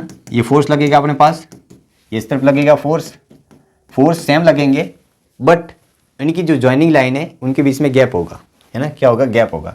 तो अपन को पता है कि इसके ऊपर जो F नेट लग रहा है, इस डायपोल के ऊपर जो F नेट है वो तो 0 है, लेकिन इनकी जो जॉइनिंग लाइन है, अगर मान लो कि इनकी जॉइनिंग लाइन एक होती तो यहाँ पे क्या होता है, ये बताओ, ये रोटेट भी नहीं करता, लेकिन यहाँ पे इनके बीच में गैप है ना। अगर देखो ध्यान से, इनके बीच में गैप है, जैसे ये मार्कर है, यहाँ पे मैं इसको खींचता हूँ, यहाँ पे इसको खींचता हूँ, तो क्या कर रहा है, रोटेट कर रहा है, लेकिन इसके ऊपर F नेट कितना है, 0 है, बस क्या कर रहा है, ये रोटेट कर रहा है। इसका मतलब यहाँ पे जो टॉर्क है वो नॉट इक्वल टू 0 है, यहाँ पे जो टॉर्क नेट आ रहा है वो नॉट इक्वल टू 0 है। तो ये क्या करेगा, ऐसे रोटेट करेगा।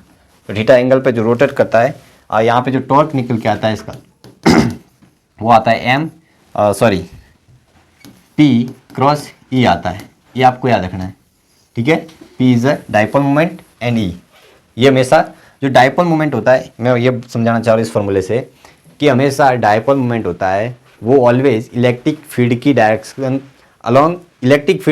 के अलोंग होना चाहता है, इसकी ये टेंडेंसी रहती है ना। ठीक है, तो यहाँ पे ये घूमना चाहेगा, ये अपने पास डायपोल मोमेंट, जैसे मान लो पॉजिटिव है नेगेटिव है, तो ये ऐसे घूमना चाहेगा, है ना। और इसकी जो वैल्यू आती है ये, और जो पोटेंशियल एनर्जी आती है वो आती है अपने पास P.E, है ना, -P.E निकल के आता है, ये अपने पास निकल के आता है। बात समझ आ गई क्या? ठीक है, तो ये दोनों फॉर्मूले याद रखने आपको, यानी कि यहाँ पे अगर इसका देखो टॉर्क अपने पास हो जाएगा PE sin थीटा, और यहाँ पे जो पोटेंशियल एनर्जी आ जाएगी -PE cos थीटा। ये दोनों फॉर्मूले आपको याद रखने है ना, एक डॉट प्रोडक्ट है और एक क्रॉस प्रोडक्ट है, तो वहाँ सारी चीज़ें लिखी गई है। तो ठीक है, तो इनकी जो अगर मान लो अलोंग है ना, तो यहाँ पे जो PE हो जाएगी, है ना, सॉरी, ये पोटेंशियल एनर्जी वो -PE cos 0 डिग्री, और ये हो जाएगी -PE, है ना, cos 0 की वैल्यू 1 होती है, तो यहाँ पे इसकी वैल्यू 1 हो जाएगी, तो -PE, और ये सबसे मिनिमम है ना। और जब मिनिमम, मैंने आपको बताया कि जितनी पोटेंशियल एनर्जी मिनिमम होती है वो उतना का उतना क्या होता है, स्टेबल होता है। तो यहाँ पे ये क्या हो जाएगा, स्टेबल इक्विलिब्रियम है, इक्विलिब्रियम पे भी है, इसके ऊपर F नेट 0 है। ठीक है, और यहाँ पे जो टॉर्क है वो भी कितना है, 0 है, तो इक्विलिब्रियम पे है, और ये कौन सा, स्टेबल है। अगर मैं इसको डिस्प्लेस भी करता हूँ तो वापस ये अपनी मूल पोजीशन पे आना चाहेगा ना, इसके अलॉन्ग आना चाहेगा। अब ये डायपोल उल्टा रखा गया है ना, ये डायपोल उल्टा है, 180 पे, E और B के किस में एंगल कितना है, 180 डिग्री है। अब अपन को पता है कि 180 रखूंगा यहाँ पे वैल्यू, तो इसकी -1 तो यानी कि इसकी आ जाएगी P, और आपको पता है कि P ये मैक्सिमम है, पोटेंशियल एनर्जी मैक्सिमम, तो अब जितनी मैक्सिमम वो होता है अपने पास अनस्टेबल इक्विलिब्रियम है। अनस्टेबल कहने का मतलब ये है कि जैसे मैं थोड़ी अगर डिस्प्लेस करता हूँ तो वो घूम के वापस अपने पास पोटेंशियल एनर्जी मिनिमम करना चाहिए। तो अपन को पता है कि ये अपने पास ऐसे है डायपोल, तो ये ध्यान से देखो, ये अपने पास ऐसे है ना, ये नेगेटिव है, सॉरी ये पॉजिटिव है, ये नेगेटिव है, तो ध्यान से देखना, ये पॉजिटिव पे फोर्स इस तरफ लग रहा होगा, नेगेटिव इस तरफ लग रहा होगा, तो जैसे ही यहाँ पे थोड़ा फोर्स लग गया तो पूरा घूम के वापस अलॉन्ग होना चाहेगा, इस इलेक्ट्रिक फील्ड के अलॉन्ग होना चाहेगा। ठीक है, जिससे इसकी पोटेंशियल एनर्जी मिनिमम हो जाए, स्टेबल होना चाहेगा। तो अपन बोलेंगे कि ये क्या है, अनस्टेबल है। ठीक है, और बाकी इसका जो अपन ने लिख दिया टॉर्क कितना होता है, PE sin थीटा, थीटा अगर स्मॉल है तो यहाँ पे हो जाएगा PE, है ना, तो ये पे प्लस हो जाएगा, जो टॉर्क होता है that is PE into theta होता है ना, PE इंटू थीटा होता है। जो टाइम पीरियड अपन लिखे थे वहाँ पे, तो वो क्या लिखे थे बताओ, अपन ने वहाँ पे SHM पढ़ा था, जो एंगुलर एक्सीलर लिखा था, तो वहाँ पे देखो ध्यान से, अपन ने I/K लिखा था, ये अपन ने, अगर मैं यहाँ से देखो टो = K थीटा लिखा था, बताओ ये लिखा था कि नहीं। तो यहाँ पे K की वैल्यू अपने पास क्या है, PE के इक्वल है, तो TE I root 2 pi root i upon p e हो जाएगा। ठीक है, तो ये इसका टाइम पीरियड होता है। I is a moment of inertia about rotation axis of rotation के अबाउट क्या है, मोमेंट ऑफ इनर्शिया, यानी कि इस एक्सिस के अबाउट क्या है, मोमेंट ऑफ इनर्शिया। बात में आ गई क्या इस डाइपोल मोमेंट की। तो ये अपने पास टाइम पीरियड था। अब यूनिफॉर्म है ना, यूनिफॉर्म इलेक्ट्रिक फील्ड, यही सारी चीज़ें लिखी गई है। यूनिफॉर्म इलेक्ट्रिक फील्ड बिल्कुल सीधी लाइन होती है और इनके परपेंडिकुलर में इक्विपोटेंशियल सरफेसेज होती है ना। तो ये अपने पास जो ये सरफेसेज है, ठीक है, एंगल अपने पास ये है 90 डिग्री है, तो अपने पास इलेक्ट्रिक फील्ड लाइन ऐसे होगी और ये इक्विपोटेंशियल सरफेसेज है ना, ये अपन ने लिखा है। अब नॉन यूनिफॉर्म है तो क्या हो जाएगा बताओ, इरेगुलर सरफेस है ना। तो यहाँ पे अपने पास निकल के आता है दैट इज एक फाई ई डॉट ए है ना, डी ए। तो यहाँ से अपन एक कंसेप्ट पढ़ना चाह रहे हैं, वो अपन पढ़ना चाह रहे हैं गॉसेज लॉ है ना।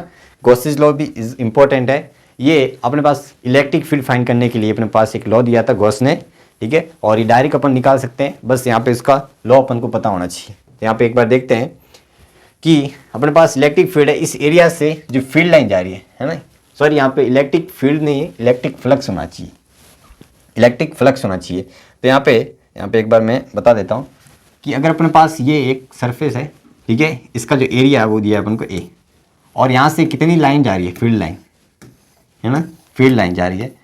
इस फील्ड लाइन को अपन बोलते हैं फ्लक्स है ना, इसको बोलते हैं इलेक्ट्रिक, यहाँ पे मैं लिख देता हूँ इलेक्ट्रिक फ्लक्स बोलते हैं, और इसको अपन फाई से रिप्रेजेंट करते हैं, ठीक है। और ये जो फ्लक्स होता है वो कुछ और नहीं है, नंबर ऑफ फ्लक्स लाइन है ना, number of electric field line, जितनी इस यूनिट एरिया से पास हो रही है फील्ड लाइन, उसको अपन बोलते हैं इलेक्ट्रिक फ्लक्स। ठीक है, एक तो ये, और इलेक्ट्रिक फ्लक्स के ऊपर भी बहुत सवाल आते हैं। बस आपको एक रैंडमली दे देंगे कोई शेप, या रेगुलर दे देंगे, क्यूब दे दिया तो बताओ एक क्यूब के फेस से कितना जा रहा है ना, दो फेस से कितना जाएगा, इस टाइप के बहुत सारे सवाल आपको देते हैं, तो अपन इसमें भी पढ़ेंगे। ठीक है, तो यहाँ पे अगर मान लो कि इसका जो अपने पास है, अगर इसमें से कितना जाता है वो भी अपन देखेंगे है ना। ठीक है, तो यहाँ पे मान लो अल्फा एंगल बन रहा है, तो यहाँ से फ्लक्स कितना जाता है वो अपन देखेंगे। तो जो फ्लक्स जाता है that is Q upon 2 epsilon not, ठीक है, और ये होता है 1 माइनस कोस अल्फा, ये जाता है फ्लक्स। ये आपको याद रखना है, ठीक है, ये आपको याद रखना है। यहाँ से फ्लक्स इतने छोटे से एरिया जहाँ पे डिस्क रखी गई है, अगर मैं यहाँ पे एक चार्ज क्यू रख दूँ तो इस क्यू से जो यहाँ पे फील्ड लाइन जाएगी है ना, यहाँ पे हर जगह जाएगी, तो इस एरिया से कितनी फील्ड लाइन जाती है, यानी कि जो फ्लक्स होता है that is Q upon 2 epsilon 1 minus cos alpha, जो यहाँ पे एंगल बनता है। ये आपको फॉर्मूला याद रखना है फ्लक्स का। तो आगे बढ़े चलो, तो यहाँ पे अपने पास एक आता है गॉसेस लॉ। क्या आता है, गॉस लॉ। तो गॉस लॉ ने ये बोला, क्या बोला कि the net electric flux through any close surface, इसके लिए सबसे इंपॉर्टेंट है क्लोज सरफेस। गॉसेस लॉ के लिए सबसे इंपॉर्टेंट है क्लोज सरफेस। यहाँ पे बहुत सारे स्टूडेंट गलती कर बैठते हैं, गलत समझ बैठते हैं कि जैसे क्लोज का बोला है तो यहाँ पे 2D में भी, जैसे मान लो कि ये अपने पास एक 2D में डिस्क है, ये अपने पास क्लोज सरफेस नहीं है। पहले तो ये बताना चाह रहा हूँ है ना। तो आपको यहाँ पे भी ये गलती नहीं करनी है, ये समझना नहीं है कि यहाँ पे अपने पास क्लोज सरफेस नहीं है अपने पास डिस्क है, गोल है, लेकिन क्लोज नहीं है। क्लोज हमेशा 2D में ही होगी है ना। हो सकता है वो क्यूब हो सकता है, क्यूबॉइड हो सकता है, कैसा भी हो सकता है, स्फीयर भी हो सकता है, सिलेंड्रिकल भी हो सकता है, लेकिन जो क्लोज सरफेस होती है वो क्या होती है, एक 3D में होती है ना। तो यहाँ पे ये होगी जो अपने पास होगी 3D में, ठीक है, ये 2D में है, जो कि यहाँ पे ये क्लोज सरफेस नहीं है। बात याद रखना है ना, क्लोज सरफेस ऐसे हो सकता है। तो उन्होंने बोला कि क्लोज सरफेस से जो अपने पास फ्लक्स थ्रू पास होता है इज इक्वल टू कितना होता है, वो होता है अपने पास 1 upon epsilon times of the net charge enclosed by the close surface, ये बोला गया। यानी कि अपने पास जो सरफेस का होता है Q not times Q enclose है ना, इंक्लोज्ड, ये जो इसका 1 अपॉन एप्सिलॉन टाइम होता है वही अपन को क्या देता है, फ्लक्स देता है। और इस फ्लक्स की वैल्यू क्या आती है, इंटीग्रल्स, ये क्लोज लूप के लिए अपन लगाते हैं that is D dot A, ठीक है ना, ये इसका फॉर्मूला होता है। ये अपन को गॉसेस थ्योरम बोलती है, ठीक है। तो यहाँ पे क्लोज लूप के अंदर अगर मैं क्यू इंक्लोज की बात करूँ तो यहाँ पे किसका होगा, Q1 Q2 माइनस Q3 है ना, यही इनके कारण जो फील्ड लाइन आ जाएगी इस सरफेस से बाहर जाएगी है ना यहाँ पे। तो आपको पता है यहाँ से फ्लक्स जो मिलेगा ये मिलेगा। अब यहाँ पे जो एक Q4 रखा गया है इसकी बात करते हैं ना, बेचारा रखा गया देख रहा है बाहर से, ठीक है। तो इसके बारे में भी अगर मैं बता देता हूँ तो इनके बारे में ये बोला इन्होंने कि इसकी कोई इंपॉर्टेंस नहीं है। अगर मुझे फ्लक्स लिखना है तो इसकी कोई इंपॉर्टेंस इस फ्लक्स में नहीं आएगा, यानी कि इसका जो फ्लक्स आएगा वो नेट जीरो आएगा, इसका कोई योगदान नहीं था। सिर्फ किसका होता है, इंक्लोज चार्ज, है ना, यहाँ पे किसका होता है, इंक्लोज चार्ज का होता है, यानी कि यहाँ पे इसका कोई रोल नहीं है। यहाँ पे क्यों रोल नहीं है मैं ये बताता हूँ, क्योंकि आपको पता है कि यहाँ से जो फील्ड लाइन जाएगी बेचारे के कारण, है ना, इसके कारण जाएगी, तो अंदर जितनी गई उतनी की उतनी बाहर गई, अंदर गई जितनी की जितनी बाहर गई। यानी कि इसको अगर मैं देखना चाहूँ, ध्यान से देखो कि यहाँ पे ये जो सरफेस है ना, वैसे तो फील्ड लाइन से पर देख सकते हैं, यहाँ का जो सरफेस बाहर की तरफ है ना, तो एक मैं ऐसे एग्जांपल के थ्रू समझाता हूँ कि एक अपने पास एक सिलेंडर के लिए, है ना, यहाँ पे फील्ड लाइन जा रही है, कितनी जा रही है, फील्ड लाइन, है ना, ई, मान लो कि यहाँ पे फील्ड लाइन जा रही है। तो आप ध्यान से देखना, क्या देखोगे ध्यान से कि इसका जो एरिया वेक्टर है वो कहाँ पे होगा, बाहर की तरफ, इंक्लोज जो अपने पास क्लोज होता है उसके आउटसाइड होता है ये एरिया वेक्टर, यहाँ पे हो जाएगा अपने पास इस तरफ बाहर की तरफ एरिया वेक्टर। फील्ड लाइन कहाँ पे, इस तरफ है, इसमें फील्ड लाइन कहाँ पे, इस तरफ है, इसमें जो एंगल बन रहा है वो कितना बन रहा है 180, इसमें जो एंगल बन रहा है 0 डिग्री बन रहा है। ध्यान से देखना, तो फ्लक्स जो इनसाइड जा रहा है ना, इनसाइड जा रहा है ना, कमिंग, क्या लिख सकते हैं अपन, बताओ कौन सा वर्ड यूज कर सकते हैं, कमिंग लिख सकते हैं ना, जो आउट अंदर जा रहा है फ्लक्स, यानी फील्ड लाइन अंदर जा रही है, वो कितनी हो जाएगी, E dot A into cos 180 degree, यानी कि माइनस ई ए हो जाएगा, और इसका जो फ्लक्स आ जाएगा आउट, आउट कितना हो रहा है बताओ, E dot A cos 0 degree, तो ये हो जाएगा अपने पास ई ए। तो नेट फ्लक्स कितना आया, इस फील्ड लाइन का नेट फ्लक्स इसका इंक्लोज से कितना आ गया, वो अपने पास हो जाएगा, जो नेट फ्लक्स आ जाएगा that is E A minus E A, कितना आ गया 0। तो यही कहना चाह रहा हूँ कि यहाँ पे जितना अंदर की फील्ड लाइन अगर उतनी उतनी बाहर निकलती है तो वहाँ से जो फ्लक्स निकल के आता है 0, तो इतनी जितनी अंदर जाएगी सरफेस से उतनी उतनी बाहर निकल रही है, लेकिन जो अंदर वाले हैं इनकी फील्ड सिर्फ बाहर ही निकल रही है, तो यही सिर्फ फ्लक्स में योगदान देंगे। बात समझ आ गई। लेकिन यहाँ पे इंपॉर्टेंट ये बात है कि अगर मैं फील्ड लिख रहा हूँ, है ना, अगर मैं यहाँ पे फील्ड इलेक्ट्रिक फील्ड लिखना चाह रहा हूँ, तो जो इलेक्ट्रिक फील्ड होगी यहाँ पे, ये आपको दिख रही है ना इलेक्ट्रिक फील्ड, ये किसके कारण लिखनी है, क्या सिर्फ इन 3 चार्ज के कारण लिखनी है क्या, नहीं, यहाँ पे जो ये फील्ड लिखनी है वो इन सब के कारण लिखनी है। बात में आ गई क्या, ठीक है। तो यहाँ पे एडवांस के कंसेप्ट के पॉइंट ऑफ व्यू से बहुत इंपॉर्टेंट है, मैं ये समझाना चाह रहा हूँ कि अगर यहाँ पे आप फील्ड ले रहे हो तो वो चाहे भले अंदर हो या बाहर हो, इन सब के कारण, जैसे मुझे अंदर की लिखनी है इस पॉइंट पर, तो इन सब के कारण जो इस पॉइंट पर जो फील्ड होगी वही यहाँ पे कंसिडर की जाएगी। बात समझ में आ गई क्या, ठीक है। तो मैं इंपॉर्टेंट जो बातें हैं इसमें जो अपने पास मिसकंसेप्शन लेके बैठे होते हैं उनको थोड़ा सा मैं क्लियर कर देता हूँ, है ना। तो वो सारी चीज़ें ये सबके कारण होगी, फ्लक्स सिर्फ इंक्लोज चार्ज के कारण होगा। तो ये था अपने पास गॉसेस थ्योरम। आगे बढ़ते हैं ना, यहाँ पे एग्जाम्पल के थ्रू अपन ने समझ लिया। चलो, तो क्या बोला कि एक अपने पास एक सेंटर पे चार्ज रखा है, कितना रखा है अपन ने, क्यों, तो इनके कारण फाइंड द कमिंग आउट, है ना, वन सरफेस, एक सरफेस से कितना जाएगा। अपन को पता है कि एक क्यूब में कितनी सरफेस होती है, 6 होती है ना, एक 4 साइड वाली और 1 ऊपर, है ना, 6 होती है। तो 6 से जो अपन को पता है कि फ्लक्स क्या होता है, फ्लक्स होता है अपने पास क्यू अपॉन जो नेट है वो क्यू अपॉन एप्सिलॉन है, और ये कितनी है, सरफेस इक्वल है, जो अपने पास ये जो अपने पास 5 आ जाएगा, 6 × 5 1 से, है ना, और वो कितना हो जा रहा है अपने पास क्यू एप्सिलॉन, तो 5 1 से कितना गया, क्यू अपॉन 6 एप्सिलॉन। बस पास ना की क्या, तो ये अपने पास आंसर हो जाएगा पहला। ऐसे सवाल आते हैं तो आपको समझने। आगे बढ़े क्या, चलो। और क्या बोला है, find flux through the entire surface of cube, एक कोने पर रखा गया, है ना, अब की बार क्या रखा गया, कोने पर रखा गया। तो यहाँ पे अगर डायग्राम हो तो आप देखो, समझने की कोशिश करना, ध्यान से देखो, ये अगर कोने पर रखा गया है तो इसके चारों ओर इसको अगर पूरा करना है, इस पार्ट का पूरा करना है, तो ये मैं कितने रख सकता हूँ, यहाँ पे 8 क्यूब रख सकता हूँ, है ना, कितना रख सकता हूँ मैं, 8, 4 ऊपर 4 नीचे, जब जाके ये कंप्लीटली फिल हो जाएगा। बात में आ रही है, यानी कि अगर मैं कोने पे रखता हूँ, देन ध्यान से देखना, जैसे ये अपना रूम है, सामने वाली दीवार है, ये आगे वाला एक क्यूब है, इसके कोने पर मैंने रख दिया, है ना, सामने वाले कोने पर, तो इसके पास में एक आ जाएगा, एक साइड में, एक पीछे वाले की साइड में, 4 तो नीचे हो गए, सिंगल 4 ऊपर हो गए, तब जाके एक कोना ऊपर होगा, है ना। तो इस 8 के अंदर से अपने पास, है ना, इस अपन को क्या बोला है कि find a flux through the entire surface of cube, इस एंटायर से कितना जाएगा वो अपन को बताना है। तो ध्यान से देखो, इस 8 क्यूब से अपन पास जो जाता है वो कितना जाता है, चार्ज क्यू अपॉन एप्सिलॉन, तो 1 क्यूब से कितना जाएगा बताओ, 1 क्यूब से जाएगा अपने पास क्यू अपॉन 8 एप्सिलॉन, बस ये, यानी कि इस क्यूब से कितना निकल रहा होगा 1, इतना निकल रहा होगा। और रही बात, अगर यहाँ से ध्यान से देखो, आपको एक और बात बताना चाह रहा हूँ, अगर फेस से बता दो कि मान लो कि ये तो चलो अपन को दिया है सिर्फ इस क्यूब से, आप मुझे ये बताओ कि इस फेस से कितना निकलेगा, ये जो सामने वाला फेस है ना, यहाँ से कितना जाएगा ये मुझे बताओ। अपन को पता है पूरे से इतना जा रहा है, तो ध्यान से देखना कि बहुत सारे बच्चे, इसमें मैं ऑप्शन दे देता हूँ। ऑप्शन ये है कि 6 है अपने पास 6, तो एक तो अपने पास है 48 एप्सिलॉन है, एक ऑप्शन है ये, मैं 2 ही ऑप्शन दे रहा हूँ। एक तो ये है, जो बी ऑप्शन है वो अपने पास है Q/24 एप्सिलॉन। तो 100% जो बच्चे हैं 99% इसका जो आंसर देने वाले हैं वो ये देंगे। बताओ क्यों? क्योंकि इनको पता है, क्या पता है कि ये 6 सरफेस से जा रहा होगा, है ना, ये 6 सरफेस से जा रहा होगा फ्लक्स, तो इस 6 सरफेस से जा रहा होगा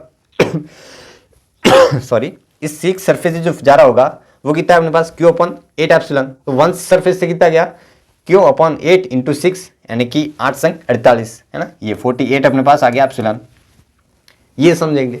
लेकिन आप ध्यान से देखना, जो यहाँ पे जिस कोने पर रखा गया है, इनकी जो फील्ड लाइन जाएगी ना, ये जो नीचे वाली सरफेस है, एक तो ये वाली है ना, यहाँ पे ये वाली जो सरफेस है मैं यहाँ पे ड्रॉ कर रहा हूँ, एक तो ये वाली सरफेस, एक जस्ट इसके पास वाली जहाँ से ये कांटेक्ट में, एक जस्ट इसके पीछे वाली है ना, ये वाली, ये जो कांटेक्ट में, इन सरफेस से फील्ड लाइन क्रॉस करके नहीं जाएगी। बताओ क्यों? क्योंकि ये से फील्ड लाइन जाएगी तो ये पैरेलल जाएगी, और मैंने बताया था फ्लक्स क्या होता है, क्रॉस करके जो एरिया कहलाती है वो परपेंडिकुलर, वो अपन फील्ड लाइन लिखते हैं, है ना। तो यहाँ पे क्रॉस ही नहीं करेगी, यानी कि जो 3 सरफेस है उनका तो कोई योगदान ही नहीं है फ्लक्स में। तो यानी कहने का मतलब यहाँ से जो फ्लक्स जा रहा है वो सिर्फ कितने सरफेस से जा रहा है बताओ? वो सिर्फ 3 सरफेस से जा रहा है, यानी कि यहाँ पे 3 जो सरफेस है ना, मैं बता रहा हूँ वो कितना है Q/8 एप्सिलॉन है। तो 1 सरफेस से कितना हो गया Q/3 × 8 एप्सिलॉन, यानी कि Q/24 एप्सिलॉन। तो ये आंसर सही हो जाएगा। बात समझ आ गई? ये अपने पास आंसर आएगा रॉन्ग है, ठीक है। तो ये भी याद रखना, बस यहाँ पे जनरल इंट्रोडक्शन के लिए मैंने समझा दिया। चलो आगे बढ़ें क्या? तो ये था अपने पास फ्लक्स, और यहाँ पे एक सवाल है, कर लेते हैं। क्या बोला है कि 2022 का है, spherical symmetric charges distribution is consider, ये दिया है। अब की बार अपने पास जो रो है वो क्या हो रहा है, चेंज हो रहा है, और जो अपने पास आर आउटसाइड है वो रो दिया गया ना, चेंज, यानी कि इनसाइड जो रो है वो चेंज हो रहा है। अपन क्या बोलिए जी, ये distance from the o the electric field at point a, है ना, पॉइंट पी विल बी, यानी कि इस पॉइंट पे अपन को फील्ड लाइन बतानी है यहाँ पे। तो अपन कैसे करेंगे? गॉसेस लॉ से कर लेते हैं। करें क्या गॉसेस लॉ से? कैसे करेंगे? देखो, डेंसिटी यहाँ पे चेंज हो रही है, यहाँ पे अपन को मानना है ना, आर डिस्टेंस पे मुझे ये लिखना है। तो यहाँ पे अपन क्या मान लेंगे? एक गॉसियन सरफेस मान लेंगे, एक गॉसियन सरफेस मान लेंगे, इसको बोलते हैं अपन गॉसियन सरफेस, ठीक है। वो माननी कैसे है वो मैं बता देता हूँ।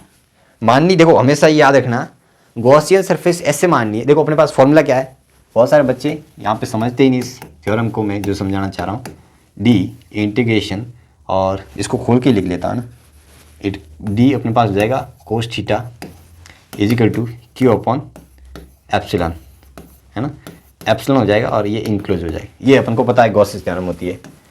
तो यहाँ पे जो गॉसियन सरफेस मानी, आप कैसी मान सकते हो, क्यूब मानो, कैसे भी मानो, लेकिन आपको हमेशा ये पॉइंट चार्ज के कारण तो वैसे ये है, और यहाँ पे ऐसे स्फीयर में मास डिस्ट्रीब्यूट किया, सॉरी चार्ज डिस्ट्रीब्यूट किया गया, जिसकी अपन को डेंसिटी दी है, mass charge density, volume charge density, rho अपन को दी है जो वेरिएबल है ना।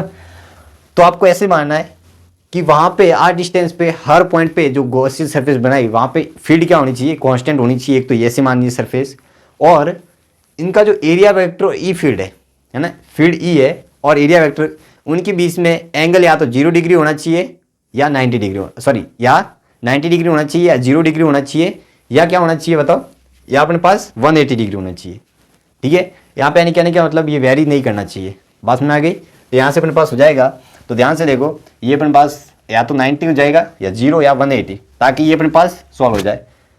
अब रही बात, ये कॉन्स्टेंट बाहर आ जाएगा तो अपने पास ई कोस थीटा अपन को पता ही चल जाएगा, अंदर सिर्फ क्या रहेगा डी, है ना, तो Q इंक्लोज अपॉन एप्सिलॉन। तो यहाँ से इंटीग्रेशन करने में अपन को सिंप्लिसिटी मिल जाती है, इंटीग्रेशन करने में सिंपली। तो अपन को गॉसियन सरफेस भी ऐसे माननी है, तो अपन को पता है कि आर डिस्टेंस पर हर पॉइंट पर डेंसिटी सेम होगी। डेंसिटी सिर्फ कैसे वेरी कर रही है, आर के लॉन्ग, लेकिन आर हर डिस्टेंस आर पे तो डेंसिटी सेम होगी, चार्ज सेम होगा, तो यहाँ पे फील्ड भी सेम होगी, फील्ड सेम होगी हर पॉइंट पे, और इसका एरिया वेक्टर बाहर की तरफ आ रहा है ना। एरिया वेक्टर अगर मैं छोटा सा एरिया वेक्टर मानता हूँ डी ए, है ना, डी ए और ई क्या है, पैरेलल है, यानी कि यहाँ पे थीटा क्या है, 0 डिग्री, थीटा 0 डिग्री है, तो अपने पास पता है कि ई इंटू डी ए और कोस 0 1 होता है, तो यहाँ से अपने पास हो जाएगा Q enclose upon epsilon not.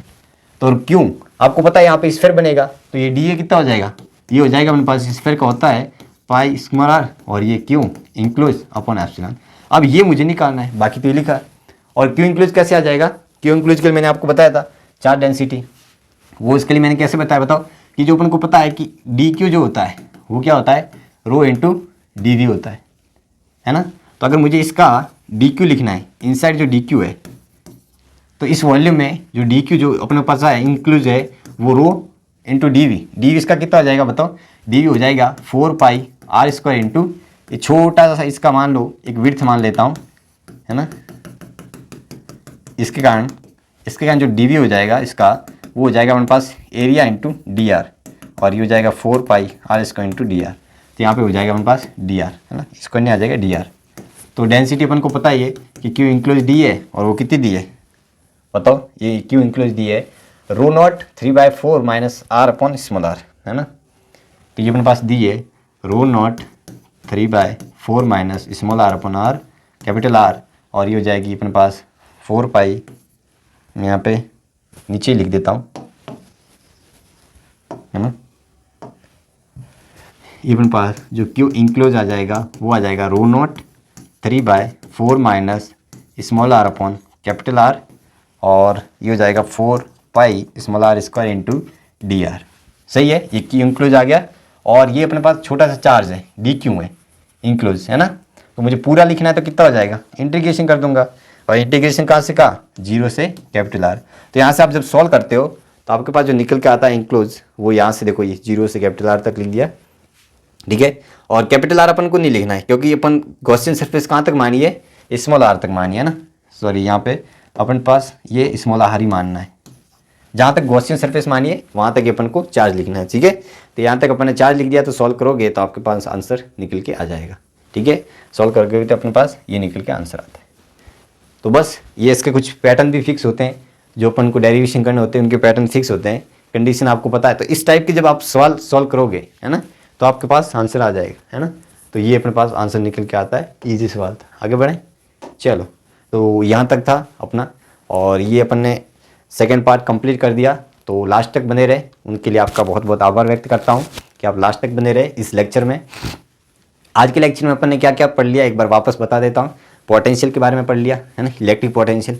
First lecture में अपन ने इलेक्ट्रिक फील्ड कूलम्ब फोर्स अच्छे से पढ़ लिया था। इस सेकंड लेक्चर में अपन ने इलेक्ट्रिक पोटेंशियल पढ़ लिया, इलेक्ट्रिक पोटेंशियल एनर्जी पढ़ ली। अपन ने डाइपोल देख लिया, डाइपोल के एक्सियल, इक्वेटोरियल और एक जनरल पॉइंट पे अपन ने फील्ड पोटेंशियल दोनों देख लिए, ठीक है। डिफरेंट ऑब्जेक्ट हैं, रिंग हो गई, होलो स्फेयर, सॉलिड स्फेयर, ठीक है, और अपने पास वायर, इन सब के कारण पोटेंशियल डिफरेंस जो भी अपन ने सारी चीज़ें देख ली। और अपन ने एक फॉर्मूला इंपॉर्टेंट देखा, relation between electric field and electric potential के बीच, है ना, जहाँ पे अपन ने एडवांस का सवाल भी किया था, ईजी सवाल था। तो ये सारी चीज़ें अपन ने कवर कर दी। अब ये अपना जो पोर्शन है इलेक्ट्रोस्टैटिक वाला, है ना, अपने पास एक रहा है, दैट इज कैपेसिटर, वो मैं आपको नेक्स्ट लेक्चर में लेके आता हूँ। तो ये इलेक्ट्रो वाला कंप्लीट हो जाएगा, ठीक है। अब बाद में आएगी अपने पास करंट इलेक्ट्रिसिटी, और one of the most important chapter in the IIT syllabus मान लो या नीट सिलेबस मान लो, जिसमें से अपन को मोस्ट ऑफ भर भर के क्वेश्चन देखने को मिल जाते हैं। मिनिमम आपको ऐसे मान लो 4 से 5 क्वेश्चन देखने को करंट इलेक्ट्रिसिटी से मिल जाते हैं। तो इंपॉर्टेंट चैप्टर है, तो वो तो अपन अच्छे से पढ़ेंगे, है ना, वहाँ पे कंसेप्ट भी थोड़े ज़्यादा है, अच्छे से पढ़ेंगे। तो अपन ने ये इलेक्ट्रोडायनेमिक्स, करंट इलेक्ट्रिसिटी तक अपन कंप्लीट कर देंगे। फिर उसके बाद अपन आ जाएंगे मैग्नेटिक फील्ड पे, और मैग्नेटिक फील्ड में अपन मैग्नेटिक फोर्स वाला पढ़ लेंगे, और लास्ट में अपने पास आएगा ईएमआई और एसी। वहाँ तक अपन ने मैग्नेटिक फील्ड खत्म कर देंगे। तो ये अपने पास इलेक्ट्रोमैग्नेटिज्म, मैग्नेट जो डायनेमिक है वो कंप्लीट हो जाएगी। और फिर अपन पढ़ेंगे मॉडर्न भी one of the most chapters है, ठीक है, क्लास 12 का इंपॉर्टेंट है, जहाँ पे भर भर के क्वेश्चन एग्जाम में आते हैं, वो भी वहाँ पे पढ़ लेंगे, जहाँ पे अपन photo electric effect, atomics physics, nuclear physics, X-ray, यहाँ तक पढ़ लेंगे। फिर अपने पास लास्ट में आएगा सेमीकंडक्टर, ये फिर अपनी 12th भी कंप्लीट हो जाएगी। तो ये अपन ने अपने एक थोड़ा सा ब्रीफ बता दिया क्या क्या अपन करने वाले हैं। बहुत सारे बच्चे कमेंट में पूछते हैं कि प्लानर भेज दो, प्लानर भेज दो। तो मैंने बता दिया कि ये अपना रहने वाला है ना, स्टार्टिंग से लेके एंड तक अपने पास यही रहेगा जो मैंने आपको बताया। तो 12th भी कंप्लीट हो जाएगी और आपकी जो प्रिपरेशन है वो अच्छे से चल रही होगी, और नहीं चल रही है तो थोड़ा सा वापस ट्रैक पे ला दो, तुरंत ला दो, क्योंकि अभी भी टाइम है थोड़ा बहुत, तो अभी भी वक्त पड़ा है आपके पास, तो जितना हो सके संभल जाओ, ठीक है। और अच्छे से तैयारी करते रहो। वो PYQ लगा के टेस्ट जरूर देने हैं, मैं बार बार बोलता आया हूँ, टेस्ट देने, एनालिसिस करना है, गलतियों को देखना है, ठीक है। डाउट जितना हो सके क्लियर करने की कोशिश करो, क्योंकि जब डाउट नहीं सॉल्व करोगे तो वही डाउट आपके एग्जाम में आएंगे। मैंने कई बार देखा है कि जो अपने पास डाउट होते हैं वही एग्जाम में आते हैं, है ना। तो डाउट क्लियर करने, ताकि कंसेप्ट अपने पास सारे के सारे क्लियर हो जाए। PYQ भी अच्छे से करने। तो अब मैं टाइम वेस्ट ज़्यादा नहीं करूँगा, वहाँ से आपको सारा मैं प्लानर बता दिया है, ठीक है, सारी स्ट्रेटेजी आपको बता दी है, बस उसी को फॉलो करोगे। मैं डेफिनेटली लिख के देता हूँ कि आपके JEE मेन सप्लीमेंट में 99 परसेंटाइल में लिख के देता हूँ, बिल्कुल आ जाएगी, है ना। और आपको टॉप NIT मिल जाएगी अच्छे से। तो ये आपको रखना है सारी चीज़ें। टाइम भी काफ़ी हो चुका है, तो मिलता हूँ आपको नए लेक्चर में। अच्छे से पढ़ते रहना, ठीक है, स्ट्रेस फ्री होना है एकदम, और बिल्कुल एंजॉय के साथ में पढ़ना है। फिजिक्स मुझे पता है थोड़ी सी लगती है टफ, नीट वालों को मोस्ट ऑफ लगती है, ठीक है। तो मैनेज करना, जो अपने पास बेसिक मैथ्स है उसकी थोड़ी अपने पास क्लियरिटी होनी चाहिए। बेसिक मैथ्स के कारण ही जो नीट वाले स्टूडेंट है वो फंस जाते हैं, बाकी JEE वाले तो निकाल लेते हैं। तो फिजिक्स अगर आपकी मान लो कि वीक है, तो अगर आप मेरे से पढ़ रहे हो, और मैं यहाँ पे बहुत सारी ऐसी चीज़ें हैं जो मिसकंसेप्शन होती है वो मैं आपके सामने लेके आता हूँ, है ना।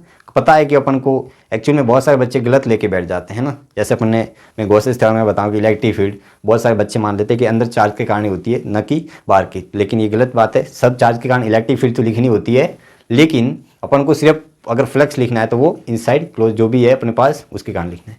बहुत सारे बच्चे 2D में मान लेते हैं कि सरफेस क्लोज होती है जो गॉसियन, ऐसा कुछ नहीं है, 3D के लिए वैलिड है। ये मिसकंसेप्शन थे, और बहुत सारी मैंने आपसे बताया हुआ है आपको। और अगर हमारे जो लेक्चर है आपको अच्छे से पसंद आ रहे हैं और वैल्यूबल लग रहे हैं कि हाँ हमारी तैयारी इसमें बूस्ट हो रही है, ठीक है भैया, आपने अच्छे से पढ़ाया है चीज़ों को, तो हो सके अपने दोस्तों के साथ में शेयर करना एज अ गुरु दक्षिणा के फॉर्म में।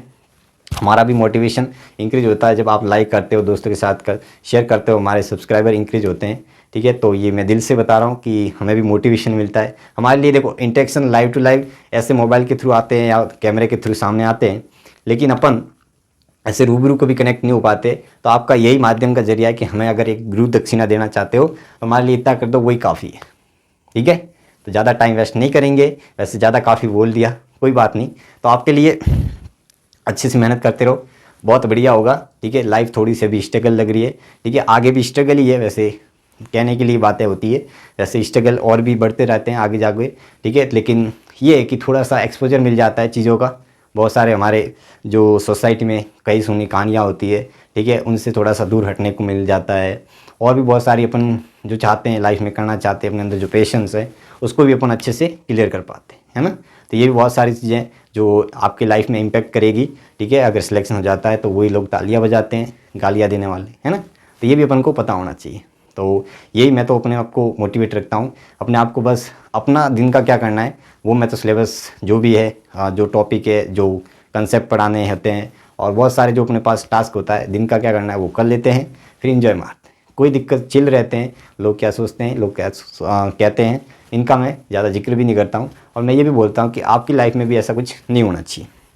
मैं तो अपने एक्सपीरियंस ऐसे शेयर करता हूँ कि मैं तो ज़्यादा तो इतना स्ट्रेस लेता नहीं कभी चीज़ों के बारे में। मैंने भी तैयारी की थी, मैं भी ऐसे ही आपकी तरह था, नॉर्मल सा, कोई ज़्यादा हाई फाई भी नहीं था, ठीक है। बहुत सारे पेपर बिगड़ गए, लेकिन कोई बात नहीं, मैंने हार नहीं मानी। और मैं जो भी कर रहा हूँ कहीं ना किसी एक के लिए फ़ायदेमंद रहेगा। और किसी की अगर एक की भी लाइफ मेरी वजह से अगर सुधर जाती है, बन जाती है, तो यही मेरे लिए सबसे बड़ा। अब ऐसे मान लो कि मैं ही अपने आप में एक बहुत बड़ा आदमी बन गया, ठीक है। और बाकी तो आप मेरे साथ हो ही, ठीक है। तो जितना हो सके अपने दिल से दोस्तों के साथ में शेयर करना और अपने इस गुरु को थोड़ी सी दक्षिणा दे देना, यही अपना चाहते हैं, ठीक है। तो मिलता हूँ आपको नए लेक्चर में। अच्छे से पढ़ते रहो, चिल रहो, मस्त रहो, दोस्तों के साथ मज़े भी करो, लेकिन अब जो काम है अपना, जो अपने पास डेली का टास्क है वो कंप्लीट करके, है ना। तो ये अपने पास इलेक्ट्रो, जो अपने पास पोटेंशियल डाइपोल कंप्लीट होता है। अब मैं आपको लेके आता हूँ कैपेसिटर, है ना, वहाँ पे अपन अच्छे से और भी बातें करेंगे, ठीक है। तो मिलता हूँ आपको नए लेक्चर में, तब तक के लिए अच्छे से पढ़ते रहो। Wish you all the best, thank you.